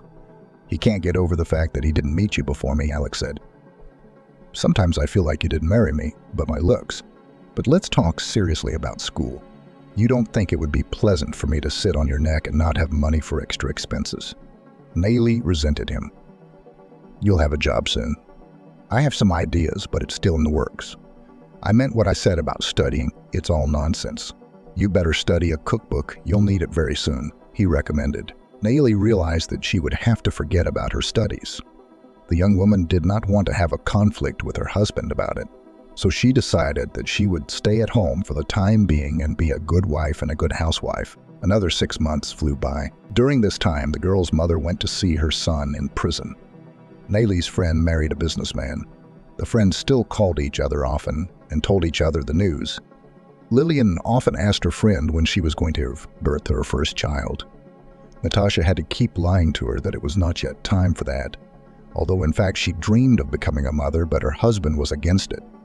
He said that she had to get on her feet financially and then think about children. The man even forced his girlfriend to take birth control pills for the sake of it. Well, a few more months passed and Naomi was sitting at home watching a women's program.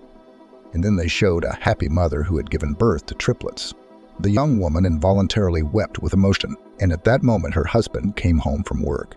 He looked at her wife with surprise and asked what had happened. The young woman wiped her tears and mumbled, "We've been living together for 2 years now, and I want us to have a complete family, meaning us and our child." Naomi began to say, "But you're doing that again, aren't you? Do you need it? After all, you'll have a hard time yourself later with diapers, nighttime sleep deprivation, and all that kind of stuff." Alex listed, "I know all that, and I'm willing to go to all that trouble.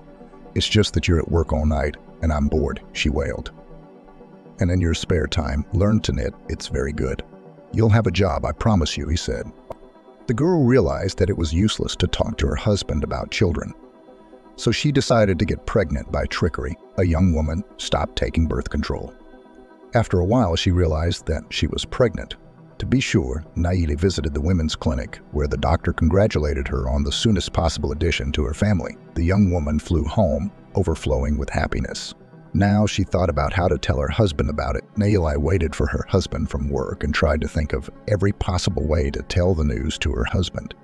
And when Alex came home, she said in the hall, I'm pregnant. I went to the doctor today, the girl said. No, could this happen? Didn't you take the pills? The man wondered. Yes. I asked the doctor the same thing, but he told me that there are failures in the body and the pills do not give the proper effect, which is what happened to me, the wide wife. Then it is necessary to terminate the pregnancy, the husband said dryly. Not anymore. The time limit is not suitable for this. Don't worry, sweetie, we'll manage, the young woman said affectionately. Of course we'll manage. You're going to be blown like a cow and you won't be able to fit into any dress, the man said irritably. Time moved on. Nayli's pregnancy proceeded without complications, and soon the young woman gave birth to a baby girl who was named Amelie. Nayli was very happy about this event, for now she was not only a wife, but had become a mother. As the years passed, Amelie turned 3 years old. Nayli thought about sending her daughter to kindergarten. She wanted the child to have contact with her peers, and this is what the young woman told her husband. The husband was not against it, and agreed with the opinion of his wife. And as soon as Amelie went to kindergarten, Nayli talked to her chosen one about work. Alex didn't like such conversations, as he was fine with his wife sitting at home waiting for him after a day's work. However, this time the beloved was persistent in this matter and told her husband, like it or not, I'm going to look for a job. I have to beg you for money all the time, and I don't like it, she said. No, come on, you're never going to talk to me like that again. I've told you more than once that I'll get you a job. Be patient for another year. I've got some money saved up and I want to open a restaurant business. I've seen how Island's made a fortune in this business. He's already opened a restaurant. I'm still in the same place, he said. But you don't know anything about this business, her wife said, bewildered, and then added, it's better to invest in something you know how to do.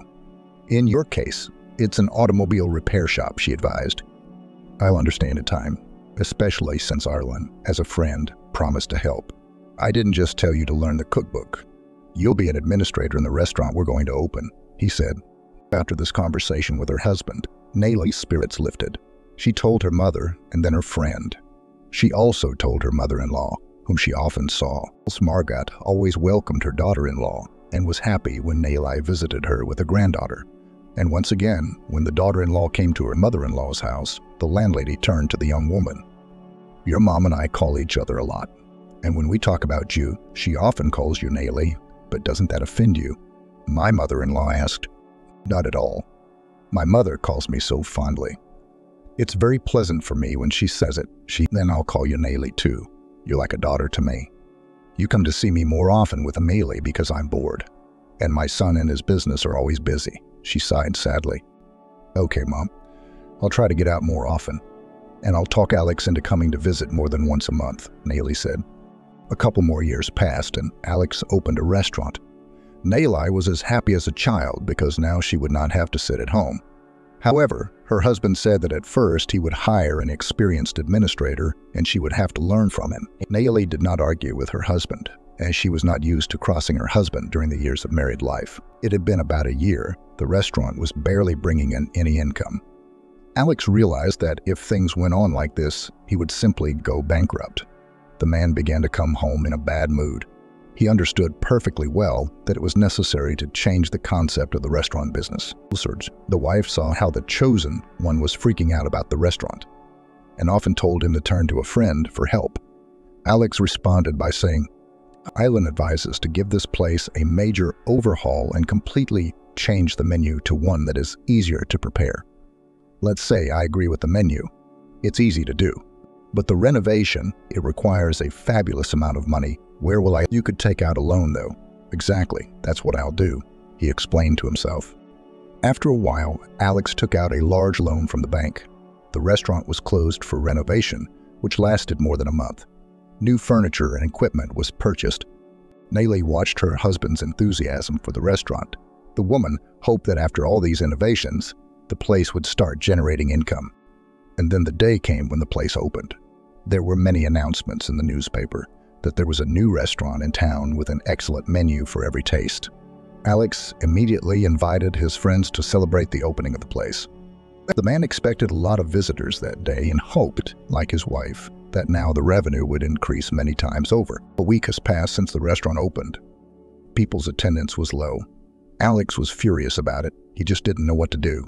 The man was freaking out. and Naili didn't know how to help her husband. She had already gone to Elias secretly from her chosen one and asked him how to fix the situation, and the spouse responded. And I told Sasha from the beginning that this event was a failure. You see where the restaurant is located. The elite don't live there, and rich people won't go there on purpose. When Alex first wanted to open a restaurant there, I told him right away that it should be either a canteen or a diner. But you know your husband, if he sticks to his guns, you can't move him, my friend wailed. Maybe you could talk to him again. You should see how he's so angry. I can't look at him without crying, Naili explained. My words mean nothing to him. And you realize that too. My advice to you is to try to persuade him to sell the restaurant so that you can pay off the loan, said Erlan. Okay. Thanks for the advice, the girl replied. Naili had just mentioned the sale of the restaurant and immediately provoked a flurry of indignation from her husband. He yelled at her for the first time and rudely told her to mind her own business. The young woman, after an unfortunate conversation, took her daughter and almost crying went to her mother-in-law's house. When Naili came to Margot's house, she told her husband about the quarrel. The landlady asked her daughter-in-law to calm down and offered to spend the night with her.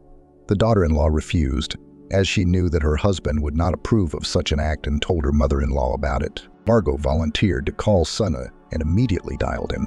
Alex, I'd like Naili and Amelie to stay at my place tonight, the woman said over the phone. What kind of freaky stuff is that? She is a married woman and should be with her husband. I'll come and fetch her myself, said the son threateningly. Me, son, I know you're having business problems, and you're taking all your anger out on Nataka right now, so let her stay with me for a day, Margot insisted. I'm on my way out. The man muffled and disconnected the phone. Alex was already at his mother's in 40 minutes. He went into the apartment and, without embarrassing his mother, threateningly told his wife that he would not allow her to take the quarrel out of the house. Naili said quietly that she had come to her mother-in-law's house to talk about her problems. Alex responded by saying, What goes on in our family should be between us, between you and me. You don't bring mothers into this. Do you understand? He said angrily. Yes, the young woman said fearfully. After this incident, Naili realized that she did not know her husband completely. She even, somewhere in her heart, became afraid of her husband. The woman dreamed that her life with her husband would return to its usual course when they enjoyed every day. After some more time, Alex returned from the restaurant in a gloomy mood. And then, as luck would have it, he had a loan to pay, but he had no money. The income from the car repair shop did not cover all the costs, and the revenue from the restaurant was absolutely minuscule. The man received frequent calls from the bank demanding repayment of his loan debt, and when another call followed, Alex answered, and when he hung up, he turned to his wife. It's decided we have to sell the restaurant before it's too late. I haven't been able to pay my staff their salaries for 2 months now. There's no point in continuing this business if it doesn't bring in income, he complained.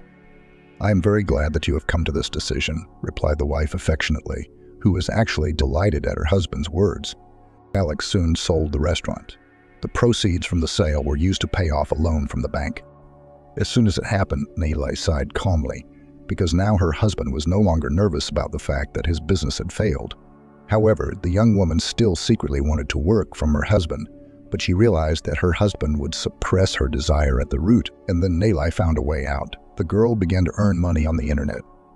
She performed simple tasks in social networks, earning a small income. 2 months had passed since the sale of the restaurant when Alex came home dejected. Naili asked her husband what had happened.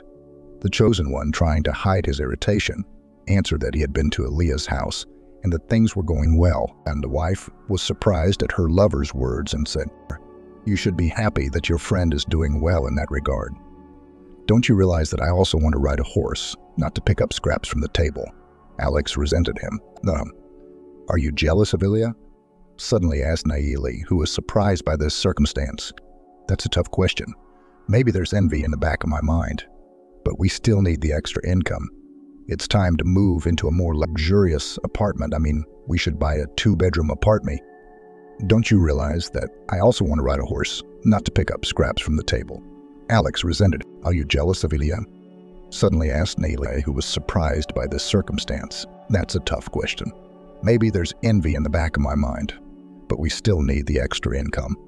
It's time to move into a more luxurious apartment. We should buy a 2-bedroom apartment and sell this one. The only way out is to open another car repair shop, he said. But where will you get the money?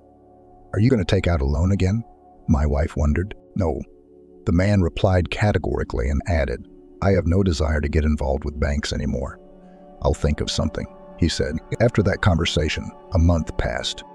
And one morning, as her husband left for work and Eli turned on her laptop and was just about to take a social media assignment, the phone rang. The woman picked up the phone and heard the excited voice of a neighbor who lived across the street from her mother. She reported that Zendaya had been taken to the hospital with a heart attack. Nayeli gave a startled gasp and immediately started calling her husband.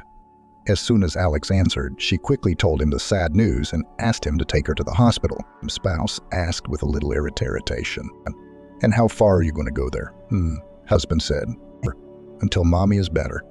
I can go with Amelie or leave her with your mom. It's up to you, Nayeli. Only with my daughter I'll let her go to the village. Don't burden my mother with a child, Alex said dismissively. As you say, darling, you. The girl answered and smiled. She understood from her husband's words that Alex was still jealous of her, and that's why he didn't want to let her go alone. A short time later, Nayeli was already sitting beside her mother, who was lying in a hospital bed. The young woman stroked Zendaya's arm and said affectionately that everything would be all right. The sick woman looked at her daughter and told her not to worry. Nayeli nodded and thought that she should call her brother and inform him of her mother's illness. The young woman didn't even realize that Matthew's call would bring trouble. A few days passed. Nayeli was on her way home from the hospital to her mother's house. 2 police cars passed her. The girl wondered at the same moment what had happened in their village.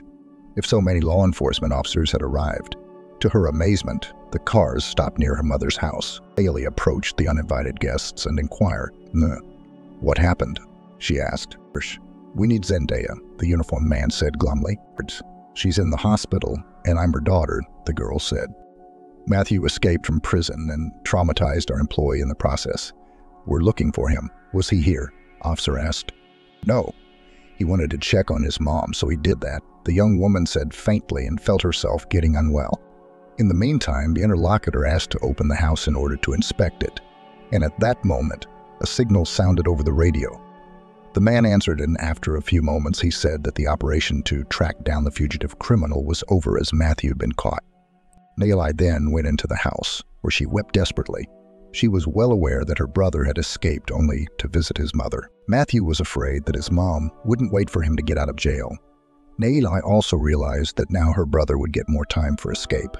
She also knew that her mother must not be told because Zendaya, with her heart condition, might not be able to bear the news. Some time passed and then Nayeli's mother was discharged. Zendaya asked her daughter to stay with Amelie for a while longer. Nayeli could not refuse her mother's request, even though her husband called every day to ask when she would be home. It had been a few days since Zendaya had been discharged. Alex knew about it, and once again, when his spouse asked him to stay at his mother's house for one more day, he passed out and came to the village himself after a while. The man politely greeted his mother-in-law and ordered her to go home. Nayeli realized that her husband was angry with her for his long absence and that he missed her. Soon the family returned to the city, and life went on as usual. But after a month, when Nayeli returned from the village, she began to feel uncomfortable, her body itching all the time. This did not escape Alex, and he told his spouse. She'd been living in her mother's old hovel, so she must have gotten scabies. Go to the doctor tomorrow, he said. Nayeli didn't contradict her husband in return, as she actually felt disgusted. She went to an appointment where the doctor prescribed a bunch of tests, and soon after, the doctor told her that she had diabetes mellitus. I gave the doctor a stunned look and asked, "But we didn't have anyone in our family who had this disease." The young woman wondered, "You said yourself that you've been in a lot of trouble lately, so you got diabetes on a nervous basis. Now you should go to the hospital for a full examination," the doctor recommended. Nayeli returned home depressed. She didn't want to lie in a hospital bed. She informed her husband about her illness, who was not thrilled with the news. Alex immediately told his wife not to hesitate and to go to the hospital. Uchard sabbered. The woman nodded in agreement and said, "All right, darling, but you'll have a hard time now because you'll have to take Amelie to and from kindergarten," she said. "Don't worry about it. I'll figure something out," he replied. Soon Nayeli was admitted to the hospital. She was there for about 2 weeks. When she was discharged, the doctor gave her a prescription and explained how to take the medicine. And the doctor also advised the girl to worry as little as possible. Nayeli would have been happy to live without worrying, but then her daughter had an attack of appendicitis. The girl was urgently hospitalized. Nayeli was worried about her daughter's condition, and as soon as Amelie was discharged, she felt sick and went to the hospital again. It has been 7 months since Nayeli found out about her illness. During this time, she had put on a little weight because she was taking hormones. If some acquaintances told the woman that the extra kilograms only added charm to her statue, Alex caustically remarked that she was slowly turning into a cow. After these words, Nayeli cried, and her husband, to smooth out his harshness, "No tears. I'm just asking you not to gain any more weight and to watch your weight. Keep a notebook and weigh yourself every day. And now I want to tell you a happy thing that in a week I will have a second car repair shop, and you and I will soon move into a 2-bedroom apartment. We've already found a buyer for this apartment," Alex said. "But where did you get the money?" The chosen one asked, stunned. "You should know the places, but in the meantime, start stowing things slowly," he smiled. And before long, Alex had already opened a second machine shop, and then the family moved into a 3-room apartment. Moving to a new place of residence was a big challenge for Nayeli. She was nervous about anything, that she would not make friends with the neighbors, that they would live too far away from her mother-in-law, that her daughter would have to go to the 1st grade, and she would not have time to get the child ready for school due to the move. And as a result, the woman ended up back in a hospital bed. And when her husband came to check on his spouse, she asked him, "Let your mom help you with Amelie. You don't have enough time for household chores with your business. Invite Margot to stay with us while I'm away," she said. "I'm not going to call my mother, especially since she's leaving. I'll handle this situation myself, and Amelie will be fine. Don't worry about her," he urged Nayeli. "Where is this going?" "She didn't say anything to me, really. I haven't called her in a while with this move." Nayeli didn't understand. "Please don't bother your mom at this time. When you're discharged, I'll take you to her myself."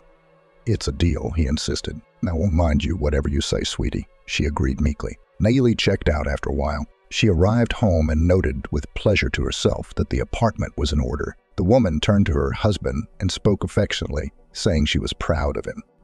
Alex, in turn, handed his chosen one a notebook and told her to start writing down the calories and how many she had consumed during the day.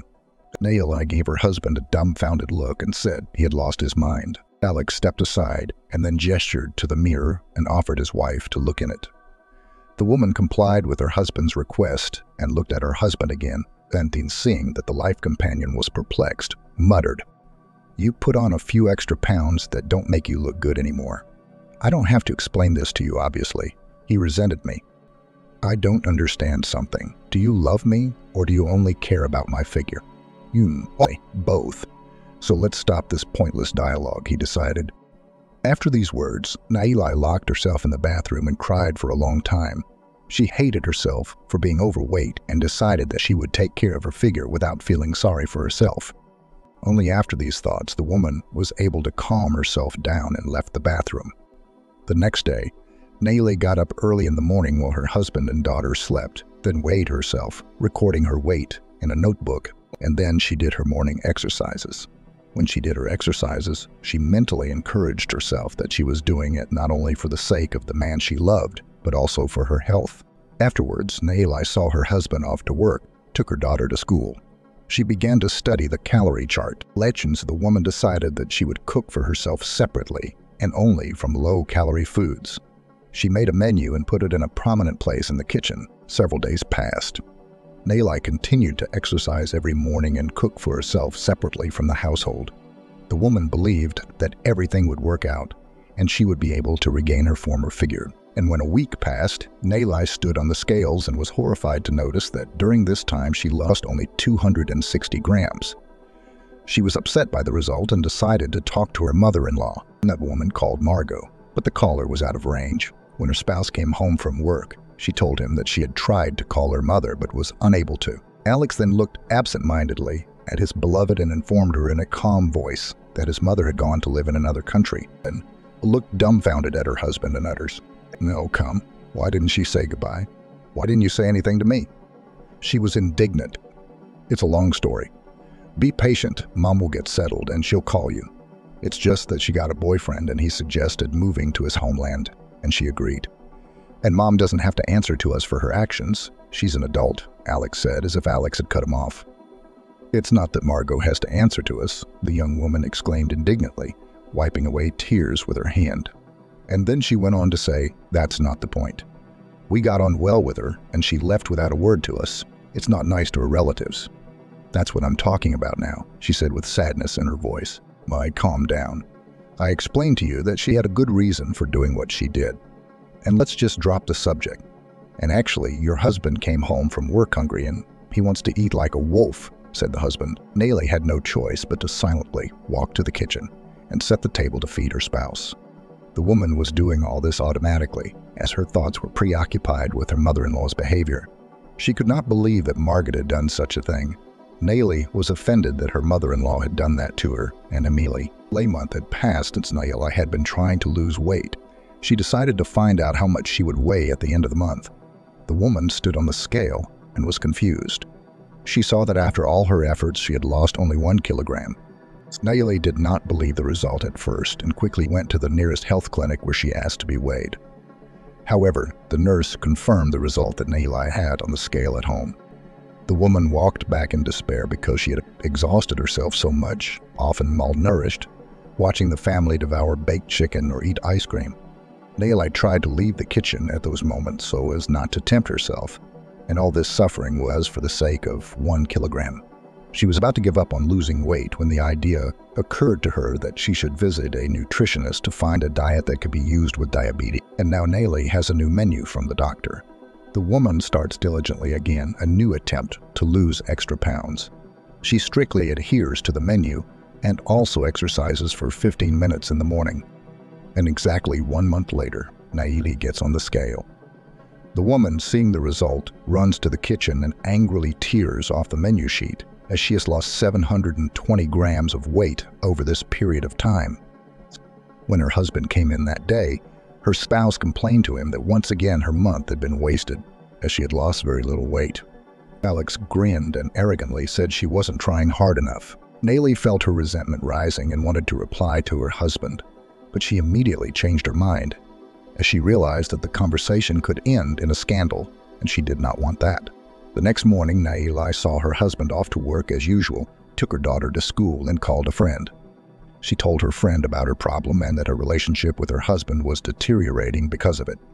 Lillian listened to her friend and advised her to run away from such a lover. Nellie, through her tears, replied to her interlocutor, "It's easy for you to say that, but then where am I supposed to go? Back to my mom's village. And look at the village men, all of whom are drinking themselves to death. Yes, it's not even that. It's that I love Alex," she said, crying to her friend. "You sound like your mom, who had to take a beating from her husband because of her love. What more advice can I give you? I don't know what to say in this situation. For me, I've seen pictures of you and Amelie, and you look pretty good. I don't deny that you've put on a little weight, but you've become more feminine." Lillian tried to encourage her friend. "Thank you for listening, and I'm sorry for putting my problems on you. Say hello to your family," Nellie said. "Don't get lost and call me in any case. Everything is possible in our life. So if there are any financial difficulties or anything else, call me right away," said her friend. Some time passed. Nellie stayed at home with her daughter and helped her with her lessons. Alex came home and told his wife that this weekend he would not come home alone, but with a rich client. The man asked his spouse to prepare a holiday meal while telling his wife that it was extremely important to him to convince his guest to come to his workshop. The chosen one did not ask unnecessary questions and promised her husband to set a luxurious table. It was Sunday, and Alex came home with a man who was dressed in an expensive suit.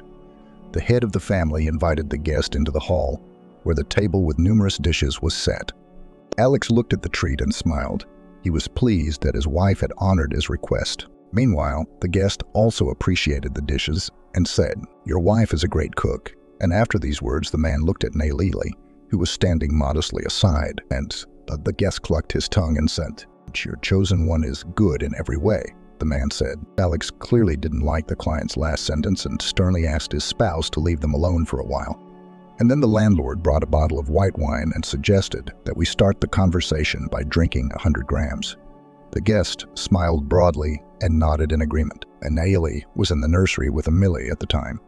She was unhappy that her husband had kicked her out of the room like a common servant. After a while, the woman heard her husband calling her in an inebriated voice. Naili hurried into the hall and saw that the guest and the chosen one were already quite drunk.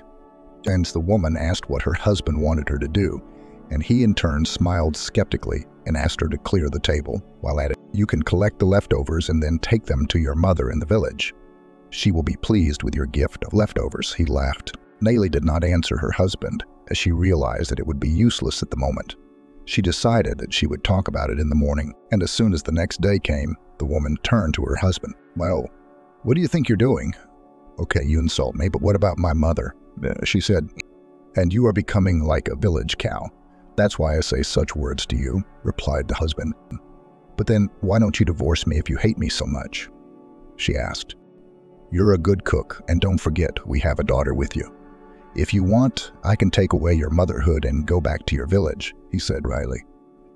"You haven't woken up yet. How can you not be ashamed?" She shouted with tears in her eyes and hurried to the other room so that she wouldn't see her chosen one. Only now she realized that her husband did not put her in anything, and here, for some reason, the woman remembered her mother-in-law. Naili didn't know what had made her think of Margot. 2 weeks passed quickly. During this time, Naili realized that the relationship between her and her husband had grown cold. The woman tried to keep the marriage intact. She even visited a witch doctor to help her get her husband's love back. Naili performed a mysterious ritual, which had no effect. Alex could still easily insult his wife. Leshwin was in despair. And one day, after her husband called her another name, she decided to tell her mother the truth about her life with her husband. Naili had kept everything from her mother until then, as she didn't want to worry her too much. She was afraid for Zendai's aching heart. Soon Naili was sitting at her mother's house and tearfully told her about her relationship with her husband. The old woman listened to her daughter in silence, and as soon as she finished speaking, she said, sadly, "If things are so bad with Alex, why don't you leave him?" She asked, "I still love him. I just think we need to wait a little longer and things will work out with him," her daughter said. "You see, that's how it works. At one time you asked me why I was living with your father when he did such a bad thing to me, and I told you that I loved him. And now you're telling me the same thing. Daughter, believe me, Alex will not change and you just have to bear with him since you love him so much," her mother explained to her. Some more time passed, and Naili realized that the former family relationship could not be restored. And she also learned that her husband had a mistress on the side. The woman realized that it was necessary to leave her spouse, and so she reported it one day. When Alex heard about it, he laughed and said that she could go to all 4 sides and forget about Amelie. Naili looked with horror at her husband and realized that this man was not joking and could make the words he had said come true. Naili decided to turn the conversation in another direction at the same moment. She asked the chosen one about his mother, and as soon as Alex heard the question, he involuntarily shuddered. The woman noticed this movement and was alarmed by her husband's reaction. In the meantime, the husband hurriedly replied that his mother would call soon. Alex's answer did not satisfy the wife, and she decided to go to her mother-in-law's old address. Soon Naili was standing on the landing where Margot used to live. She stood pondering, and then suddenly the door opened and her mother-in-law's neighbor came out. Finally turned to the pensioner at the same moment. "I came to visit Margot and they told me she had moved out," Naili said. "Wait, you're her daughter-in-law. Didn't your spouse tell you that he put his mother in a boarding house?" The neighbor wondered. "Alex told me that my mom and her Bio went to live abroad," Naili said, perplexed. "Nay, it's nonsense, really. Come to my place, and I'll tell you something," she suggested. The 2 women entered the apartment and walked into the hall. Naili sat down in one of the armchairs, and the pensioner sat on the sofa next to her. The landlady said that recently Margot had been suffering from blood pressure and had begun to give up a lot. The elderly woman was afraid to stay alone, and then Alex offered her mother to live in an expensive boarding house for a while. Once a can breed, and soon her son put her there. Naili, listening to her neighbor's story, was stunned to hear the news. He immediately asked the older woman, What about the apartment?" "There are strangers living there now," Naili said indignantly. "As Margot told me, her son would rent it to her while she was in boarding school. But as I found out later, the apartment was sold, not rented.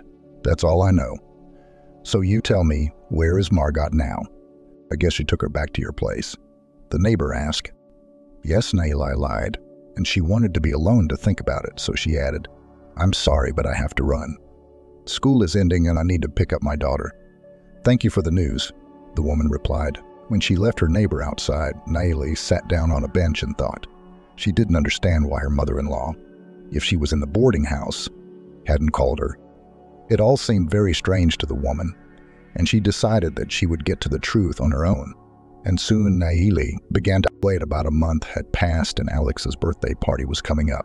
Nayli knew very well that her husband's friends and people he needed would come to the party. The woman bought groceries beforehand to prepare a festive dinner, and so the day came. The guests, headed by the birthday boy, were celebrating his birthday. The time flew by unnoticed, and now the end of the celebration was approaching.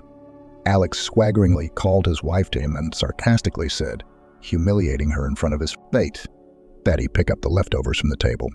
You'll spoil your village mother.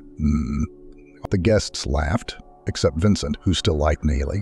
He turned to the landlord and noticed that his wife was in great shape.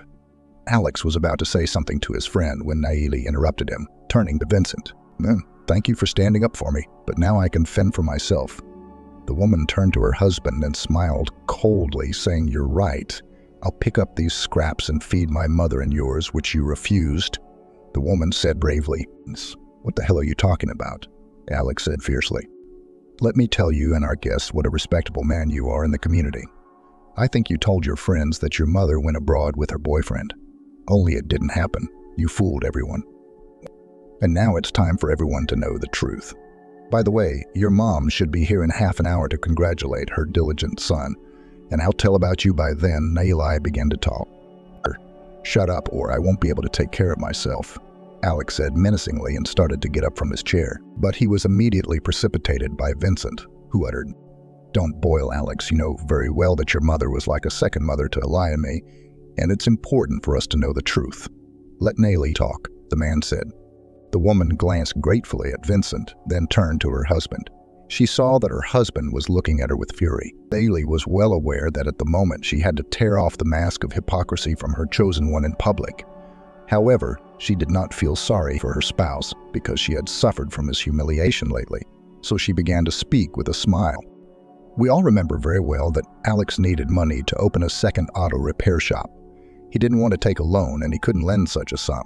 That's when Alex turned to his mother and asked her to sell the 2-room apartment, promising her that he would buy a 1-room apartment instead. Margot refused her son, telling him that the apartment would be a future gift for her granddaughter's wedding. The son did not like his mother's answer, but he kept silent at the time. And then I went into the hospital, and at the same time Margot's health became bad, and she appealed to her son to have Alex take her in. However, Alex told his mother that he had an emergency at work, and he would not be able to properly provide care for his mother. And in return, he offered her to live in an expensive boarding house. The old woman believed her son, thinking at the time how caring her child had grown up. In the meantime, Alex slipped his mother papers, told a lot of fairy tales, and the elderly woman signed documents that her son could take over the real estate. That's how Alex took possession of Margot's apartment. And after that, he put his mother in a so-called boarding house. Nayli paused. The guests sat in silence and waited for the continuation.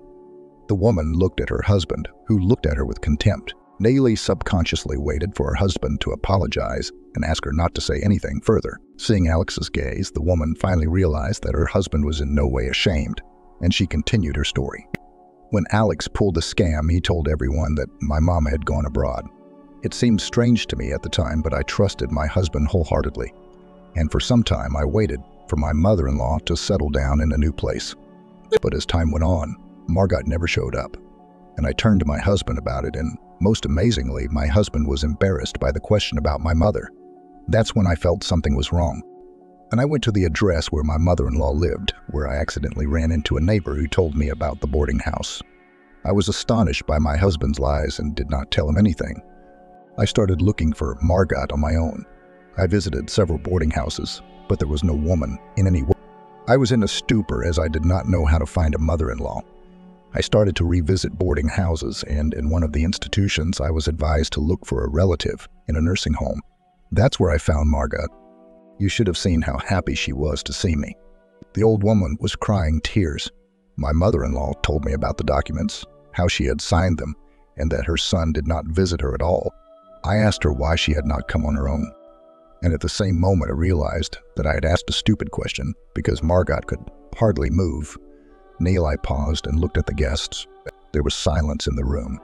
Everyone was shocked by the story. The woman was silent for a while, and then she looked at the people in the room and said, "But that's not all. I was waiting for someone to ask why Margot didn't call because she has a cell phone." Well, there's a little story here too. It turns out that Alex had thought of everything. He told his mother that he accidentally dropped her cell phone in the water and it no longer works. Alex promised his mom he'd buy a cell phone, but as you all know, he didn't. One more thing I'd like to say is that Alex put his mother in not the most decent nursing home. As much as I hate to say it, not all institutions have decent staff. It just so happened that Margot ended up in such a nursing home. Naile stopped talking and turned to her husband. She gave him a cold look, then smiled and began slowly clearing the rest of the food off the table. The guests watched the woman in a daze. Naile took her time with her actions, realizing at the moment that she had shocked everyone with her story. And when only the bread remained to be put away in the bag, the woman turned to her husband and said softly, "Here, my dear husband, I have collected the leftovers from the festive table, and it is this food that will go on the table of your mother and my village mother," she said. Vincent stood up at that moment, and he looked at his friend contemptuously and said, with a slight anger that he had not expected his friend to do such a thing. Alex remained silent in response. He had nothing to say to justify himself. Helen then took the floor and pronounced to the landlord, "What have you done, Alex? Margot is your own mother and you did this to her." Vince was right. "We didn't expect you to be so mean." The man wanted to continue talking, but Naile interrupted him. "Hold on, I'm sorry to interrupt you halfway through, but I just want to let you know. You and Alex are friends, but he was jealous of you, so he decided to open a restaurant. But his business failed. He couldn't get over the fact that you were doing so well as an entrepreneur. And then Alex decided that if the restaurant was not lucky, he would open an automobile repair shop. He did, but only in what way? Now it's clear to everyone what money Alex used to buy the machine shop. It is also clear that he used the money to buy a 3-room apartment," the woman explained. Then the doorbell rang. Naile exclaimed that the dearest guest had arrived and rushed to open the door. Soon Margot entered the hall, leaning on 2 canes, followed by her neighbor. Then Zendaya appeared, followed by Naile. Lagat approached her son, who at the same moment lowered his head. Alex didn't want to look at his mother, and the older woman put her hand on the man's head and stroked him quietly. Then she asked Vincent to help her sit down next to her son. The man hurriedly helped the woman to sit down. Then did Margot turn to her son. "Well, hello, son. I came to wish you a happy birthday. I'm sorry I didn't bring you a present, but I did. Thank you for what you've done. I won't blame you. There's no point. There's a popular wisdom that the law of the boomerang has never been repealed. Still, I didn't want that law to affect you. What more can I say to you? And I have nothing more to say to you. I only feel bad for you in front of your friends, your wife, and Alice. I must have missed something in your upbringing that you could treat your mother like that. And now, with your permission, I will turn to your wife, because it is thanks to her that I'm sitting in front of you now." Margot turned her head to Naile and smiled affectionately at her. Then the old woman beckoned her daughter-in-law to her with her finger. The daughter-in-law approached her mother-in-law and squatted down in front of her. Margot stroked the girl's head and said softly, "I've already thanked you for everything, but I want these people to know what you've done for me." My mother-in-law began to say, "You don't have to say thank you. I did it for your sake, because I love and respect you," Naile replied with tears in her eyes. "Don't cross an old lady, my dear. You are very clever." Here the woman paused and looked at the guests and then addressed the audience. "My sister-in-law found me in our big city. She went through more than one institution before she found me. But that is not the most important thing. Naile took me from the nursing home and took me to her mother in the village. And then she told us how her husband humiliated her in front of the guests. That's when we all decided together that we should give my son a present when he insults Nataka again. A couple of days before the holiday, she brought us to the city and brought us to my former neighbor, who had taken us in for the time being. We had to tell her the whole truth, because the lies would come out sooner or later anyway. The neighbor was shocked when she found out. She thought I was living with my son. Margot was silent. No one in the room wanted to say anything. This went on for about 15 minutes, and the silence was broken by Alex, who stood up and said, "And why are you making a monster out of me?" Do you know what it's like when your best friend gets richer every year? Or do you know what it's like when my wife disobeys me and has a child against my judgment? Do you even understand what it is like when your spouse gains pounds every day and does not look after herself at all? The birthday boy was indignant. Stop talking nonsense. Vincent interrupted Alex and immediately continued talking. You were not prevented from developing your business in your own direction. And as far as I know, Alan discouraged you from opening a restaurant. He warned you right away that it was not the right place. And about Emily, what I can't understand is that you're not happy that you have a beautiful daughter. And I'll say one more thing about your wife. She is an extraordinary woman, and you should be proud that you have such a wife, the man said. At that moment, Vincent was touched by Nayeli's hand and asked him not to continue, but to let her speak. The man smiled at the woman and said that he was a gentleman and would always give way to a lady. Nayeli thanked Vincent with a look and turned to her spouse. You and I are done with the leftovers. Now let's put one more fat point on my fatness. If you're annoyed by my figure, I can reassure you that you won't be seeing it from now on. You and I are getting a divorce, and don't even try to scare me about my daughter staying with you. After your words, I realized that Emily, really you do not need. You just did not want to pay child support after the divorce, and you do not care about the child. And I can also add that everything will be great in my life, and I will find a man who will love me as I am now. And at the same moment, the woman was interrupted by Vincent. He apologized to Nayeli for that and said that there was already such a person who would love her. Nayeli smiled.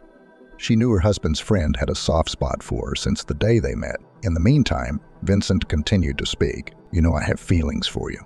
That's why I'm suggesting in front of everyone here that you get divorced as soon as possible and consider me for a new spouse. And believe me, I like your figure even better now than I did before. And I promise you'll never hear a hurtful word out of my mouth. I won't replace Amelia's father, but I promise to be a good friend. Now it's up to you, Vincent said. Nayeli was embarrassed at these words and did not know what to say. Her mother came to her aid and told her that if she had fallen out of love with her husband, there was no point in keeping the family together. And then the older woman added that Vincent's offer should not be accepted at once, but should be considered. Nayeli listened to her mother and nodded in agreement. She was just about to say something when Alex spoke. He bluntly said he would not grant a divorce under any circumstances. The man at the same moment, the chosen one, looked at him and said with astonishment, "Now, and so you hate me. Why would you want to fight a divorce? I can also tell you that I don't love you. It's all burned out. It happens. So you don't have to act like you don't know who you are right now," Nayeli blurted out. "I've already told you there will be no divorce," the spouse replied stiffly. Vincent intervened in the conversation between husband and wife. The man turned to Alex. "You know, I really wish these were the days of the duel. I'd love to do it now. From now on, you know very well that our friendship is over. From now on, I won't even shake hands with you. I'll pass you by without noticing you. And as for the divorce, you can shake the air with empty words, but the divorce will take place because your wife wants it.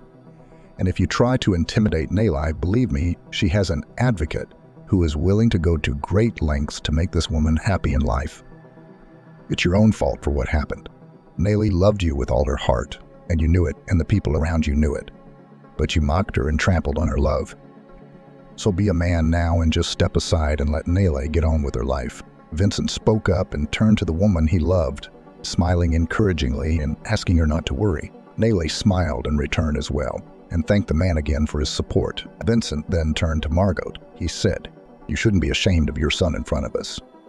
Alex is no longer a child and should be responsible for his actions. And I also suggest that you, as well as Natasha's mother, live at my dacha. There is fresh air, heating, in general, all the conditions for paradise. And now I suggest that we all leave the owner of the apartment. Let him be alone with his thoughts. I think he has a lot to think about." Vincent suggested to Nayeli that he gather the most necessary things. The woman looked at the man in surprise and asked where she was going to live. The man laughed and offered him his apartment. Nayeli smiled and replied that she had not yet accepted his proposal of marriage, so there was no hurry. Vincent smiled and mouthed, "You'll think about it at my house. And you know very well that I will behave like a true gentleman. If you don't accept my offer, we'll find you a separate place to live," he said. Nayeli looked at Vincent gratefully for the umpteenth time, and suddenly replied that she was willing to be the man's wife. Those present in the room cheered and applauded wildly, except for Alex, who stepped back to the window and turned away from everyone. Alex was approached by his mother and spoke softly. It's your son's fault. Now my motherly advice to you, think about your behavior. It's never too late to change for the better.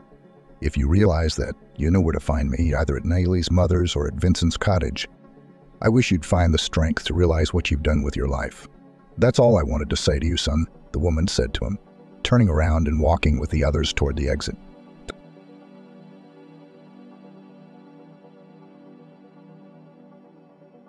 Helen was furious. She wanted to tear, throw, and smash the dishes, especially the one his parents had given him for his and Nathan's wedding. An exquisite set produced by a famous porcelain factory was not at all unfortunate. And preferably saucers and cups with recognizable cobalt mesh on the head of an unfaithful husband and his mistress. Well, let the fine china die. Let the fickle and vile street person suffer. That's what they should do. Even if Helen has to answer for it. Even towards herself, betrayed by the man she loved, there was no pity. The soul was filled with resentment, anger, and a desire to get even with her husband, who, as it turns out, not only cheated her, but also wanted to eliminate. For him, a loving wife was just an annoying obstacle on the way to wealth. This Angela is also good and is willing to be accomplices of crime to help her lover achieve a dishonest goal. A burning mixture of emotions pushed Helen to reckless action. But the woman with the remnants of prudence realized she could not allow herself to give in to her emotions. Her tantrum would mean victory for that nasty traitor Nathan and his filthy bedfellow, Angela. Allow her own defeat, Helen could not allow herself to be defeated. Wow. Just 15 minutes ago, I was perfectly happy. And now, everything in my life has changed so drastically that I'm even dizzy. My husband has a mistress. And this is very Angela, or whatever Nathan called her. She personally hired her, always happy with her, as an employee, even provided career growth for her. When Angela complained that her health was failing in the kitchen, and said she was going to look for a job in an office, she offered her a job as an accountant. Yes, you're not a good judge of character. The woman scolded herself mentally. She herself had recently heard with her own ears. So insidious and cold-bloodedly her husband discusses with his mistress a plan to eliminate his wife. He, so cunning and judicious, wants the law enforcement agencies to have no questions for him because of his wife's premature death. And Angela's giving advice. She's interested in ridding her lover of his legitimate wife. Well, okay, she wants to set things up so that she can maximize her winnings with little to no effort. Yeah, so much for his law degree. Although, as far as I know, Nathan's never handled a criminal case. But I can't say that I know him at all. How could I ever assume that in the company of his mistress, my husband would dare to eliminate me? Besides, who knows what kind of connections and acquaintances he has. It is quite possible that these nasty people will manage to build the whole case so that she, Helen, will go to the grave, and they will live happily ever after. Yeah, they're dangerous enemies. That's why we can't show these vile individuals that their plan has become known. Otherwise, they will act even more secretly, or accelerate the realization of a despicable plan. It is necessary to keep calm to expose the traitors without the possibility of getting away with it. The lovers must suffer the punishment they deserve for the meanness they have so carefully planned, especially since the price of their success will be her life, her apartment, and marginally but still already a profitable business. The car is just a nice bonus.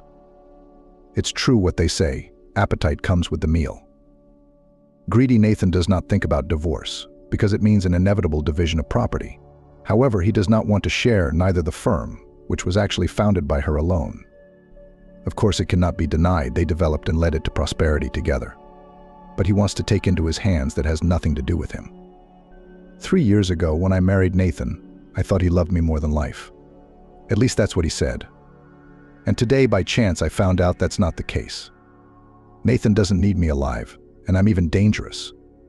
But how wonderful and romantic everything started. The upset woman felt that tears were about to flow from her eyes, hastily parked the car in the parking lot in front of the nearest grocery store, and leaned back in her chair. Helen sank into her memories. Helen's mood had been far from romantic when she had met Nathan. She had been busy with the business of opening her own cooking shop, where she planned to prepare baked goods from homemade recipes. Of course, it was much more complicated than using some already promoted franchise. But it was the original bakery that she planned to organize together with her childhood friend Jane. Their kind and trusting relationship had developed in high school, and then although they had gone to different colleges, their friendship had remained virtually unchanged. It was surprising, but romantic, and often flying in the clouds, Helen did not irritate straightforward and pragmatic Jane, and her serious advice often helped to avoid trouble. The tandem of such dissimilar girls was perfect, and in the cafe their roles were distributed long before the opening. Jane, who had a profession as an accountant, was ready to take over all the money matters because she knew them, and even surprising her friend with love and attention, shared her delight at the successful conclusion of debit and credit. Helen, educated as a pastry chef just on the profile of the conceived enterprise, by that time had already had a few years to work in a quite decent institution and learn many valuable nuances about which nothing said teachers in college. With the registration of the company and the initial capital, the girls were helped a lot by their parents, but they themselves also put out the maximum. But it was still difficult. Far from being stupid, Helen quickly realized that the experience was clearly not enough. It was much easier to be an employee than to manage everything on her own. But there was nowhere to retreat, and the girls strived for their goal. That momentous day turned everything upside down. Jane was sick, and Helen alone had to do the most unproductive thing in the world, waiting. Of course, the two of them would be much more fun, but as it was, she tried to fill the time with something useful, cleaning, thinking about the menu again, as if she hadn't done it in years. The downpour came suddenly, and the trusty umbrella let down, took and broke. Refusing to cope with its life-saving dome, Helen tried to hide under a tree stretching its crown, behind a paved walkway, to hail a cab, and nearly howled with annoyance. While the assembly of furniture was going on, the girl was so worried about the process that she forgot to put her smartphone on the charger. And here is the sad result: such a necessary now gadget nastily jammed and turned off, discharged to zero. Of course, exactly according to the law of meanness, at the most inopportune moment, Helen had to hurry to the bus stop, feeling the cold threads of rain that were not spring-like, causing a shiver, and then the water stopped raining down on her from above. It turned out that some stranger had sheltered her under his umbrella. Settling down beside her and pacing to the girl's rhythm, the man offered, "Girl, of course you were probably already soaked, but let me protect you nonetheless." Helen was a little confused, but did not turn down the help.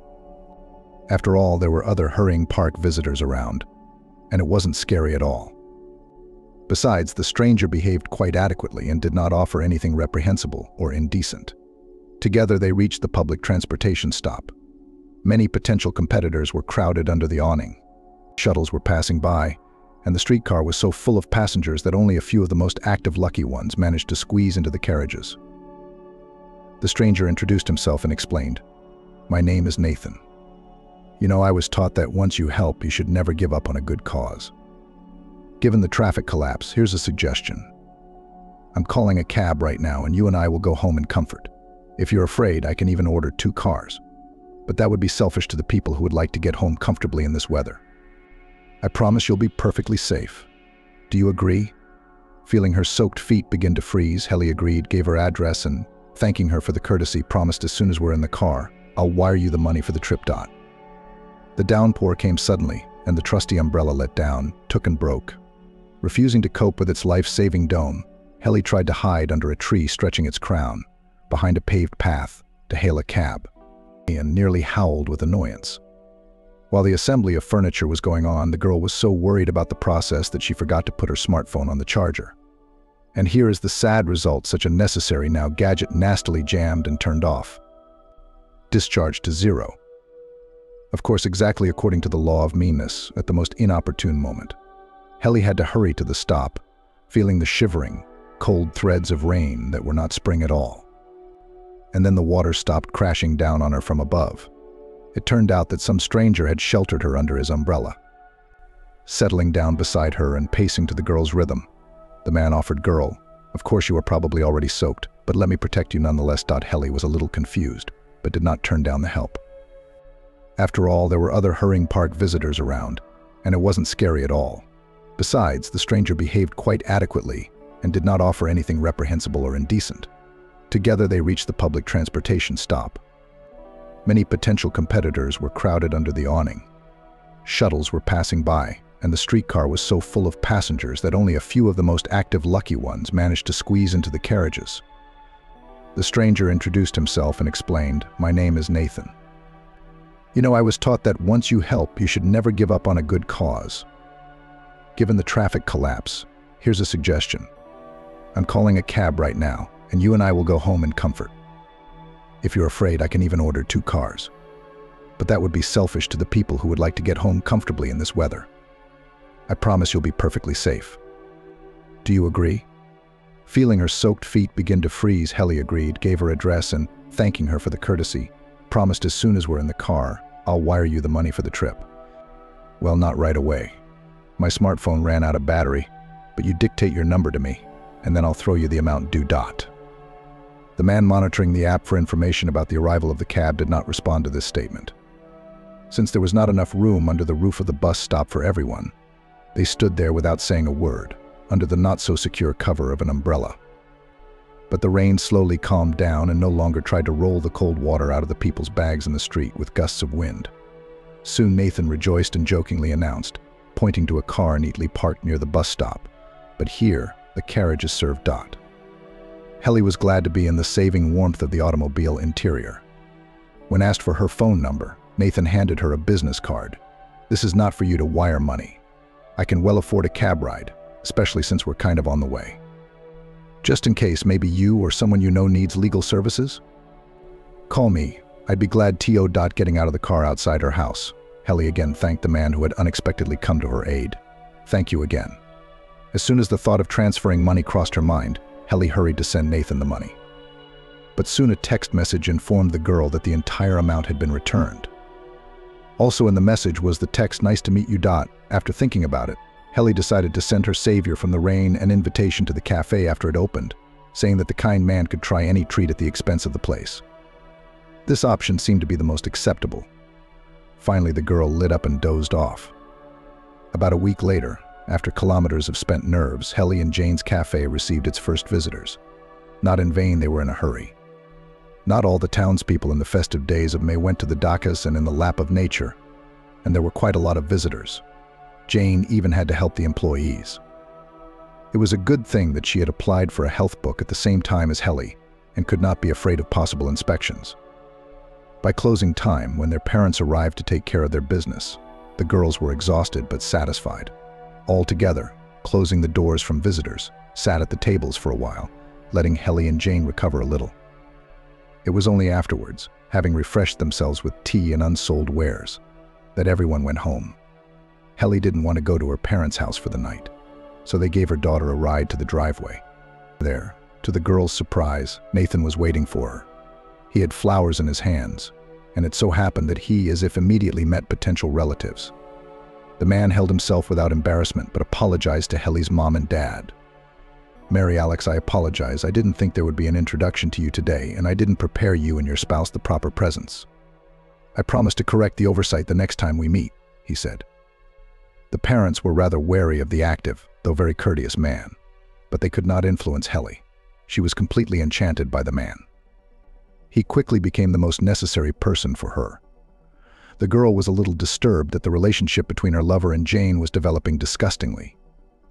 The girlfriend wrinkled her nose when Nathan gave her some compliments and didn't hesitate to snap at him if he dared to make critical remarks. "Look, Helen, I understand love is a carrot. Your head is spinning, but you don't notice what strange eyes this Nathan has. It's as if he's scanning his interlocutor for easy and visible weaknesses, so that he can strike a crushing blow if necessary. And those pupils dilate and constrict to the size of a mace, a black head. Look, you should be more careful with him. Don't be in a hurry to let him into your life," Jane cautioned. Helen tried her best to protect her lover. "Jane, you're not quite right. I mean, Nathan's eyes are really special, aren't they? Studious, but that's only because of his former profession. He used to be a police officer, and then as a lawyer he decided to retrain. Don't be offended if he criticizes you. He's just used to telling the truth," she explained. In love, Helen did not even notice that Nathan really often hurt her friend without any good reason. Joint walks stopped almost immediately. The man seemed to be polite, but managed to irritate Helen, causing an unpleasant feeling of jealousy because of the numerous and polite questions he asked her friend. He was interested in absolutely everything: where she studied, where and with whom she lives, what kind of accounting experience she has, and even in what store she prefers to buy clothes. In the end, tired of answering, Jane, who was not distinguished by humility and patience, burst out, "Nathan, what makes you think I'm in your office being interrogated? Look around." We're in the lobby of a movie theater with Helen. Give her your attention and leave me alone. I'm sick and tired of your questions. I'm tired of making excuses for something I didn't do. After that, the girl hastily said goodbye to her friend and went home without listening to her entreaties to stay. Since then, Jane tried to avoid communication with her unpleasant person in every possible way. Of course, it was impossible to completely exclude meetings, but she tried not to talk to him and even sometimes blatantly ignored the questions he asked her. By the fall, the cafe became a success. There were regular customers, including not too wealthy, but many students from the nearest university. Helen was overjoyed. Judging by the figures Jane showed her, there was already a net profit. It wasn't much, but it was already good. We haven't recouped our investment yet, the accountant reported, but if things continue at the same pace, I predict we'll be operating at a profit by early February. We'll have to think about putting something special in the range for New Year's Eve, won't we? Helen knew she needed to spin even more so that the steady high income would allow her small team to proudly recognize the victory. Therefore, the quality must not be reduced in any way, and the assortment must be updated. Her friend's idea was a success, and soon the flow charts for painted holiday gingerbread were being developed. Simultaneously with the growth of profits, another joyful event took place. Nathan asked Helen to marry him, and she, without playing the popular girl's coquetry, immediately agreed.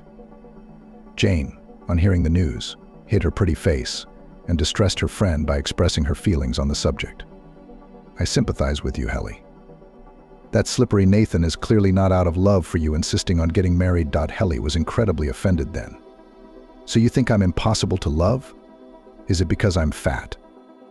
Well, know that Nathan is completely happy with my figure. Jane tried to justify herself. It's not about your looks.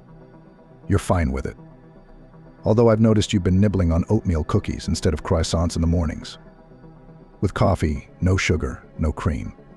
I'd just advise you to watch how Nathan behaves when he thinks no one can see him. It's like he's doing calculations in his head all the time. Helen began to defend her lover, and eventually that conversation ended. An unsightly spat, and the friends almost stopped communicating, except for work matters. However, neither the quarrel with her best friend nor her mother's request to take a break and think did not affect Helen's decision. She perceived doubts in the groom as an insult to her personally. The girl was infatuated, married him. The only thing she went against her fiancé in was his desire for a prenuptial agreement. Somehow it seemed to the romantic Helen that this relegated the bright feeling of love to a pragmatic bargain. Nathan did not insist, but at his gentle request, the gift money was used to buy a family car. Helen was not embarrassed by the fact that she did not have a driver's license at that time, and in fact, the car became the sole property of her husband. He occasionally drove her to work, but often their schedules didn't coincide. To get to work and back to her apartment, where she now lived with Nathan, she had long been accustomed to public transportation, and training at the driving school was constantly postponed because of the heavy workload. Business demanded constant attention. Competitors were not slumbering, opening nearby establishments of similar orientation. Had to constantly go half a step ahead, not only responding to demand. Gradually, after careful thought and calculations, came up with new products. Some ideas turned out to be unsuccessful, but in general, the development of the business pleased both the owners and those who received jobs and decent wages. In the process, there were a few not too pleasant cases when visitors tried to seek compensation for allegedly substandard products. But Nathan intervened in the proceedings and everything was settled out of court. For this intercession, she fell even more in love with the man. He seemed to her a real ideal. Unhappy customers were the exception. In general, visitors liked the institution, but the girls were not satisfied with the results achieved. In the assortment appeared sweets made for people who adhere to the right Piangela eye. Helen, though she did not immediately realize it herself, was embarrassed by her figure, which was like a vanilla raisin bun. She was annoyed by her own rounded knees, chubby arms, and the fat accumulations hiding her waist. Disregarding the advice of her mother, the young woman began to adhere to a strict diet. The mode of calorie deficit not immediately, but still went in favor of the figure. But from the former cheerful character is almost nothing left. Only trust in her husband was unchanged. Over time, Helen and Jane decided to expand their own network and open another cafe. Let it again lead to anxiety and turmoil, but there should be development. That's what the friends thought. Of course, Helen reported the idea to Nathan, with whom she always shared all the news. "Honey, we have the money to invest in expansion. We may have to take out a loan to speed up the process, but Jane is optimistic." Nathan responded to this with his own doubts. "You know, it seems to me that the cafe should have shown much better results. I don't want to upset you, but if you're interested in my opinion, I'll give it to you." "Of course, Nathan, I'm listening attentively," Helen encouraged her lover. And she heard something she didn't expect. "Anyway, to be honest, no offense intended, you should double-check your Jape's bookkeeping. In my opinion, some of the money she just steals from under your nose, taking advantage of unlimited trust. Opening a new outlet is a whole new ball game. She'll collude with the team that will do the finishing work, and she'll make even more money on your naivety." Helen was outraged. "What are you, Nathan? Jane is like a sister to me. We've been friends since high school, and I'm sure of her." The man continued to insist. "I'm telling you, she's insanely jealous of you. That's why she's being mean, and I'm afraid that's just the flowers. She tried to charm me once to annoy you. I'm terribly sorry that in that situation I didn't think to turn on the tape recorder and record her calling you fat and suggesting that I start an affair with her." Helen didn't immediately believe her husband. It is not easy to undo a friendship that lasts more than 17 years. However, Nathan continued to convince his wife that in the form of Jane she had a snake in her heart. The second cafe was opened, but the renovations to the premises were entirely under Nathan's control.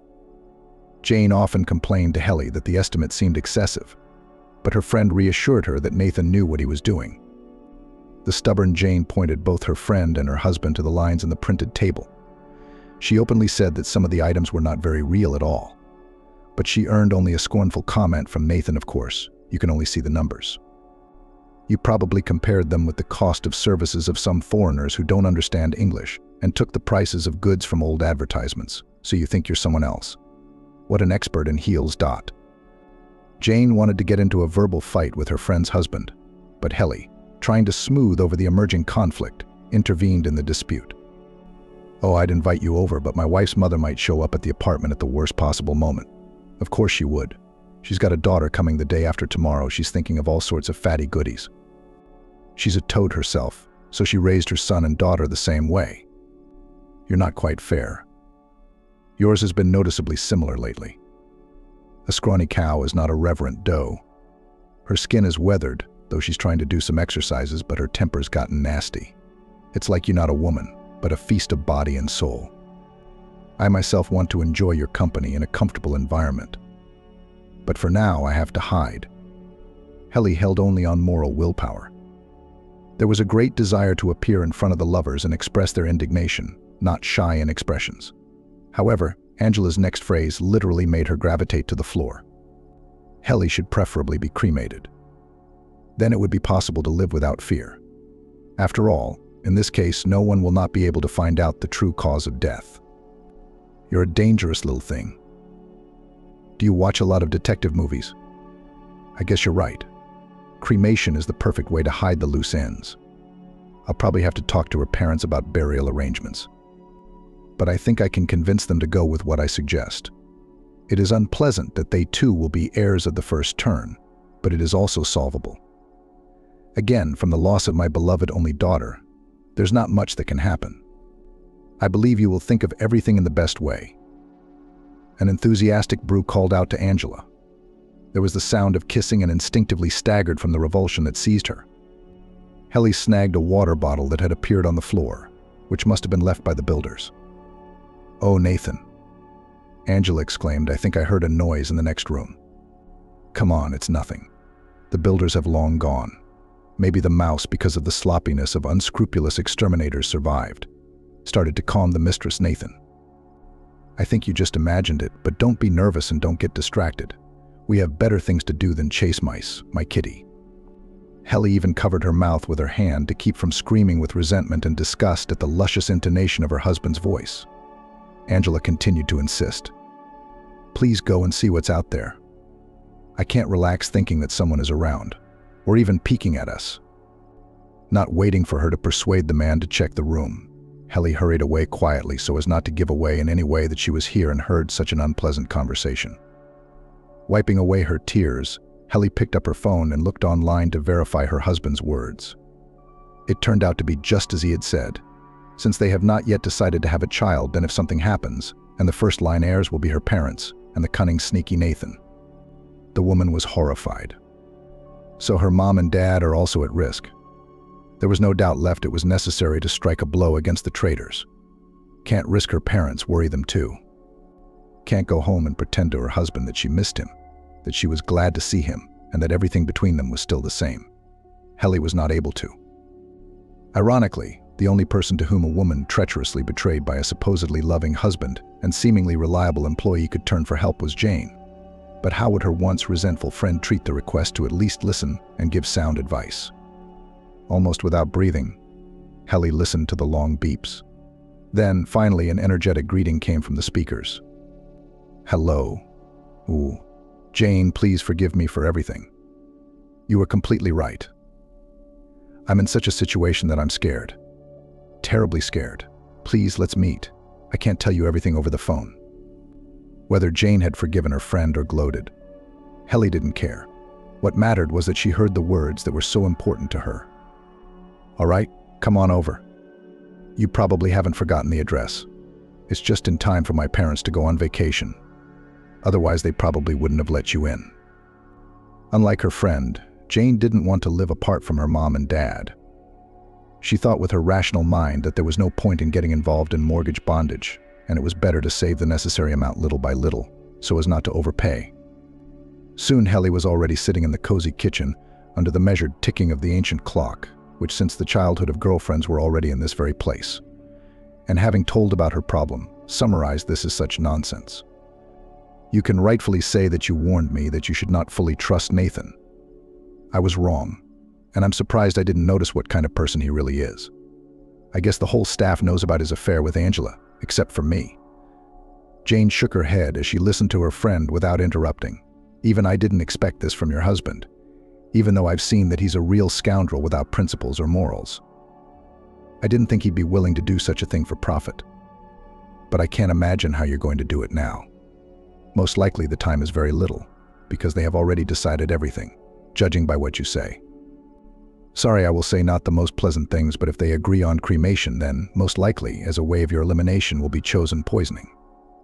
Probably the best solution would be to move out of your own apartment for a while and strictly not accept any food or drink from their hands. However, there's a catch: your enemies may not plant the poison directly, but simply place it within easy reach.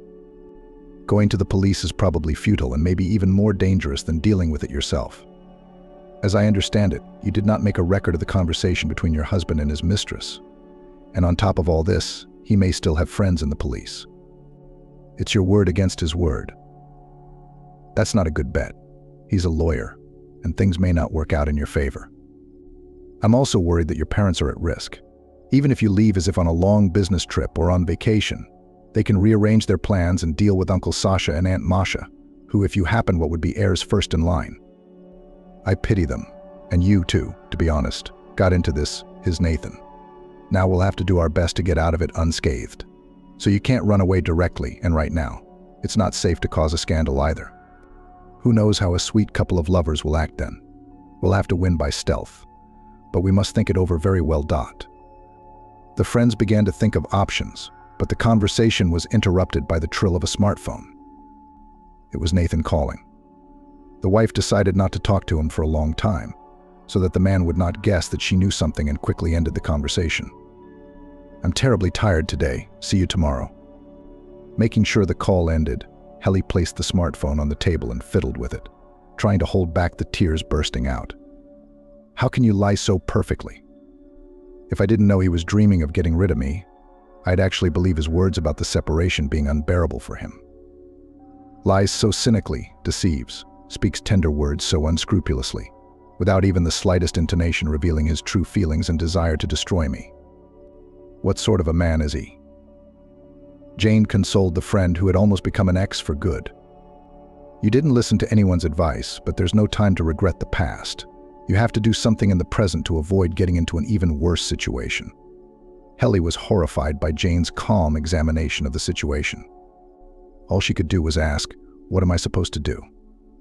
Jane continued to reason, saying everything in a measured manner, so as not to unnerve her friend. First of all, you shouldn't panic. It won't help and may even harm you. I'm afraid that with Angela's active assistance, Nathan has backed up and withdrawn a sizable sum into secret accounts, possibly opened with someone else's data. Of course, if they expect to eliminate you completely, maybe they did not make unnecessary movements. What's the use of making a fuss and risk being caught in an unfavorable coincidence, if after a short wait you can get a much bigger prize? That's a very funny joke, my love. But today, I dare remind you, is not April 1st. Well, I've got a lot to do. You can explain to me at home tonight what the hell went through your charming head. Kisses, my darling. Janine grinned a little too kindly. He's sure you're still madly in love with him. But from what I understand, at this very moment he's probably calling his mistress to see what's going on. The nasty couple will be here soon. Mark my word, they will most likely come one at a time. Janine was wrong. The friends had barely had time to sip a cup of coffee with the new menu when Nathan appeared in the office. The man's handsome face contorted with a grimace for a split second when he saw his wife in Jane's company. However, he instantly took control of his emotions and, saying hello, turned to his wife and then to her friend. I insist that you explain to me what happened on the business trip, except that this conversation is clearly not for the ears of outsiders. Jane, do you have the decency to leave me alone with my wife? She and I have a lot to discuss. Ellie asked. Nathan, we can't talk alone. If you want, let's discuss what you want to discuss. I'm listening to you very carefully. The man was puzzled, but decided to ignore the woman who always put him off balance and, raising his hands in the air as if in a sign of joking surrender, clarified. What's this unfortunate divorce joke? Helly spoke calmly, though she had to clench her fists to the point of whitening. No, Nathan, I'm not kidding at all. We're getting a divorce, and it's finalized. I don't want to say the reasons out loud. Besides, you know them very well. Tell me, what time can you come and get your things? Nathan was not going to give up without a fight, and Helly, overhearing his conversation with his mistress, understood why it was not enough for him to get what he would have gotten in a fair divorce. He wanted to take a bigger and tastier bite out of the family pie. This comparison, unintentionally brought to mind, helped the woman listen to her unfaithful husband, even with a modicum of humor. Helly, I don't understand anything. I can only guess that Jane is involved in this whole situation. Beloved, if you are interested in my opinion, such interference in purely family matters is out of the question. Suddenly the wife was even amused. Wow, my darling. And I thought you could call me a skinny cow to my face. The consternation seen in her husband's gaze gave the woman confidence, and she continued, You are gravely mistaken if you think Jane or anyone else but yourself is to blame for our divorce. I can't live with you anymore because you are a cheating, treacherous, and bilingual man. You have completely lost my trust, so let me know when you can come get your stuff. And let's finish this useless conversation with you. He realized that somehow his wife had become aware of what he called her behind her eyes, but he still tried to play it off, speaking in his deep, well-pitched voice. Beloved, in every family there are rifts, crises, and resentments. But for the sake of love, one must be able to negotiate, to compromise. Are we not living well? What do you lack? I give you enough time, I help you in business. Isn't that enough? If you want, let's just take a little break. Take yourself a trip, go to the gentle sea, have a rest, and when you come back, rested, satisfied, peaceful, then we'll continue the conversation. I love you and I'm not going to divorce you. While the woman, panting at her husband's insolence, thinking that now she would be touched by his confession, was looking for words to answer him, Angela entered the office, as her friend had predicted. She looked at the gathered company in surprise. Seeing her lover with his wife was familiar. However, her predecessor as accountant was also with them. Angela realized that something extraordinary was happening. She said hello and headed for her desk, but Helly turned to her, making it seem as if she had stumbled over words that had suddenly become a barrier. I hope you won't break the comedy and vacate your workplace of your own accord. It so happened that I became aware of your dishonesty, and I don't intend to tolerate such a person in the team and in my life. Angela glanced at her lover, hoping that he would come to the rescue, but Nathan was silent, and then she decided to defend herself. In general, I know my rights. I don't know what you were talking about, but I fulfill my duties in good faith, and such grounds as my perceived dishonesty are clearly not enough to dismiss me. If I have to, I will appeal to the labor inspectorate. I will send all the inspection organizations that can, and they will make such a fuss that all your cafes will be closed. You will go around the world with an outstretched hand. Understand? Helen looked with horror at the employee, whom she considered, if not a friend, then at least a decent person. How dare she threaten her, knowing what kind of business she was turning, taking advantage of her trust and the fact that the mistress was far from accounting. What self-control, what impudence. Noticing her friend's confusion, Jane entered into the unpleasant conversation. I'm not going to moralize. It seems useless. Actually, there are more than enough reasons to terminate the employment contract. So Angela, it's better not to threaten, but to choose a less painful option of parting with your job. If you think about it, you'll realize that Helen's offer is an act of mercy. Most businessmen in her place to such an accountant like you would arrange a fun life with litigation. And from the looks of it, Nathan would hardly rush to your aid. So you think what to do? The mistress sprang out of the study. Her lover's behavior clearly indicated that he was not going to support her. Nathan looked at Jane with hatred and then turned to Helen. Okay, I get it. You need to cool down a bit. I'll drive up to the house tonight around 8 p.m. and there in a quiet environment and hopefully without witnesses, we can talk. By the way, Jane, take care of your personal life. Don't meddle in ours. The man left the office, slamming the door. Soon Jane, asking her friend to hold on, went to her workplace, asking, shall I drive up to your place tonight? I don't think you should go out alone with that ghoul. There's no telling what he might come up with. Helen shook her head. Jane looked at the screen of her smartphone and hurriedly said goodbye. You know, I missed our socializing too. I'll try to drive up without being late. I'm afraid Nathan won't want to pick up his stuff peacefully. So if you don't mind, I'll bring Michael. Remember him? She certainly remembered perfectly well the classmate who had always tried to woo her but failed all the time. Honestly, I didn't realize he was in town. I thought he was leaving. Anyway, of course, come, we'll have a little reunion, and my parents will be happy. Plus, it'll put everyone in a different mood. Michael always knows how to be inconspicuous and the indispensable center of any company. I still wonder why you keep him at a distance, to be honest. Janine answered the question and, satisfied that her thoughts were at least a little distracted from her troubles, hurried away. She was indeed almost late for work. Nathan prepared a real gentleman's set of reconciliation for the evening meeting with Helen, taking with him a huge bouquet of her favorite flowers, a bottle of champagne, a decent brand of baguette and caviar. The man had expected that the woman would not resist his charm and eloquence, as well as the delicacies, and he could hardly suppress a sigh of disappointment when the key did not fit the lock. This unexpected obstacle caused his mood to sour dramatically, but there was nothing to be done. He planned to reconcile with his wife and beg her forgiveness so he could eliminate her later. He had to stand in front of the door, calming down and shifting his anger. When the breath hitched from rage returned to normal, Nathan pressed the bell button. That Helen was not alone in the apartment was another unpleasant surprise. His wife's parents stood behind their daughter's back with eloquent glances, but he, as if not noticing the bags and boxes set out in the hallway, said hello, crossed the threshold and spoke. Helen, my love, we should at least try to work things out peacefully. You've got a whole support group here. I was trying to be nice. Maybe there's no point in us breaking up. I love you, you love me. Why do we need a divorce? Well, things happen in life. We all fall short of perfection. We have to be able to correct the mistakes we've made and work on our family relationships. Do you want me to confess my love to you in front of my parents? I'm still crazy about you. And you're all business. So I made a mistake. It was a mistake. What man doesn't have an easy affair? I swear on anything. I swear I'll never look at another man again. What do you think? Helen was for the umpteenth time shocked at her husband's behavior so far. How calmly he spoke, indignant, with flowers, with a bag, so confident in his charm and the success of his visit, calling her his favorite. Lord, how could I get through this meeting without crying in front of this scoundrel?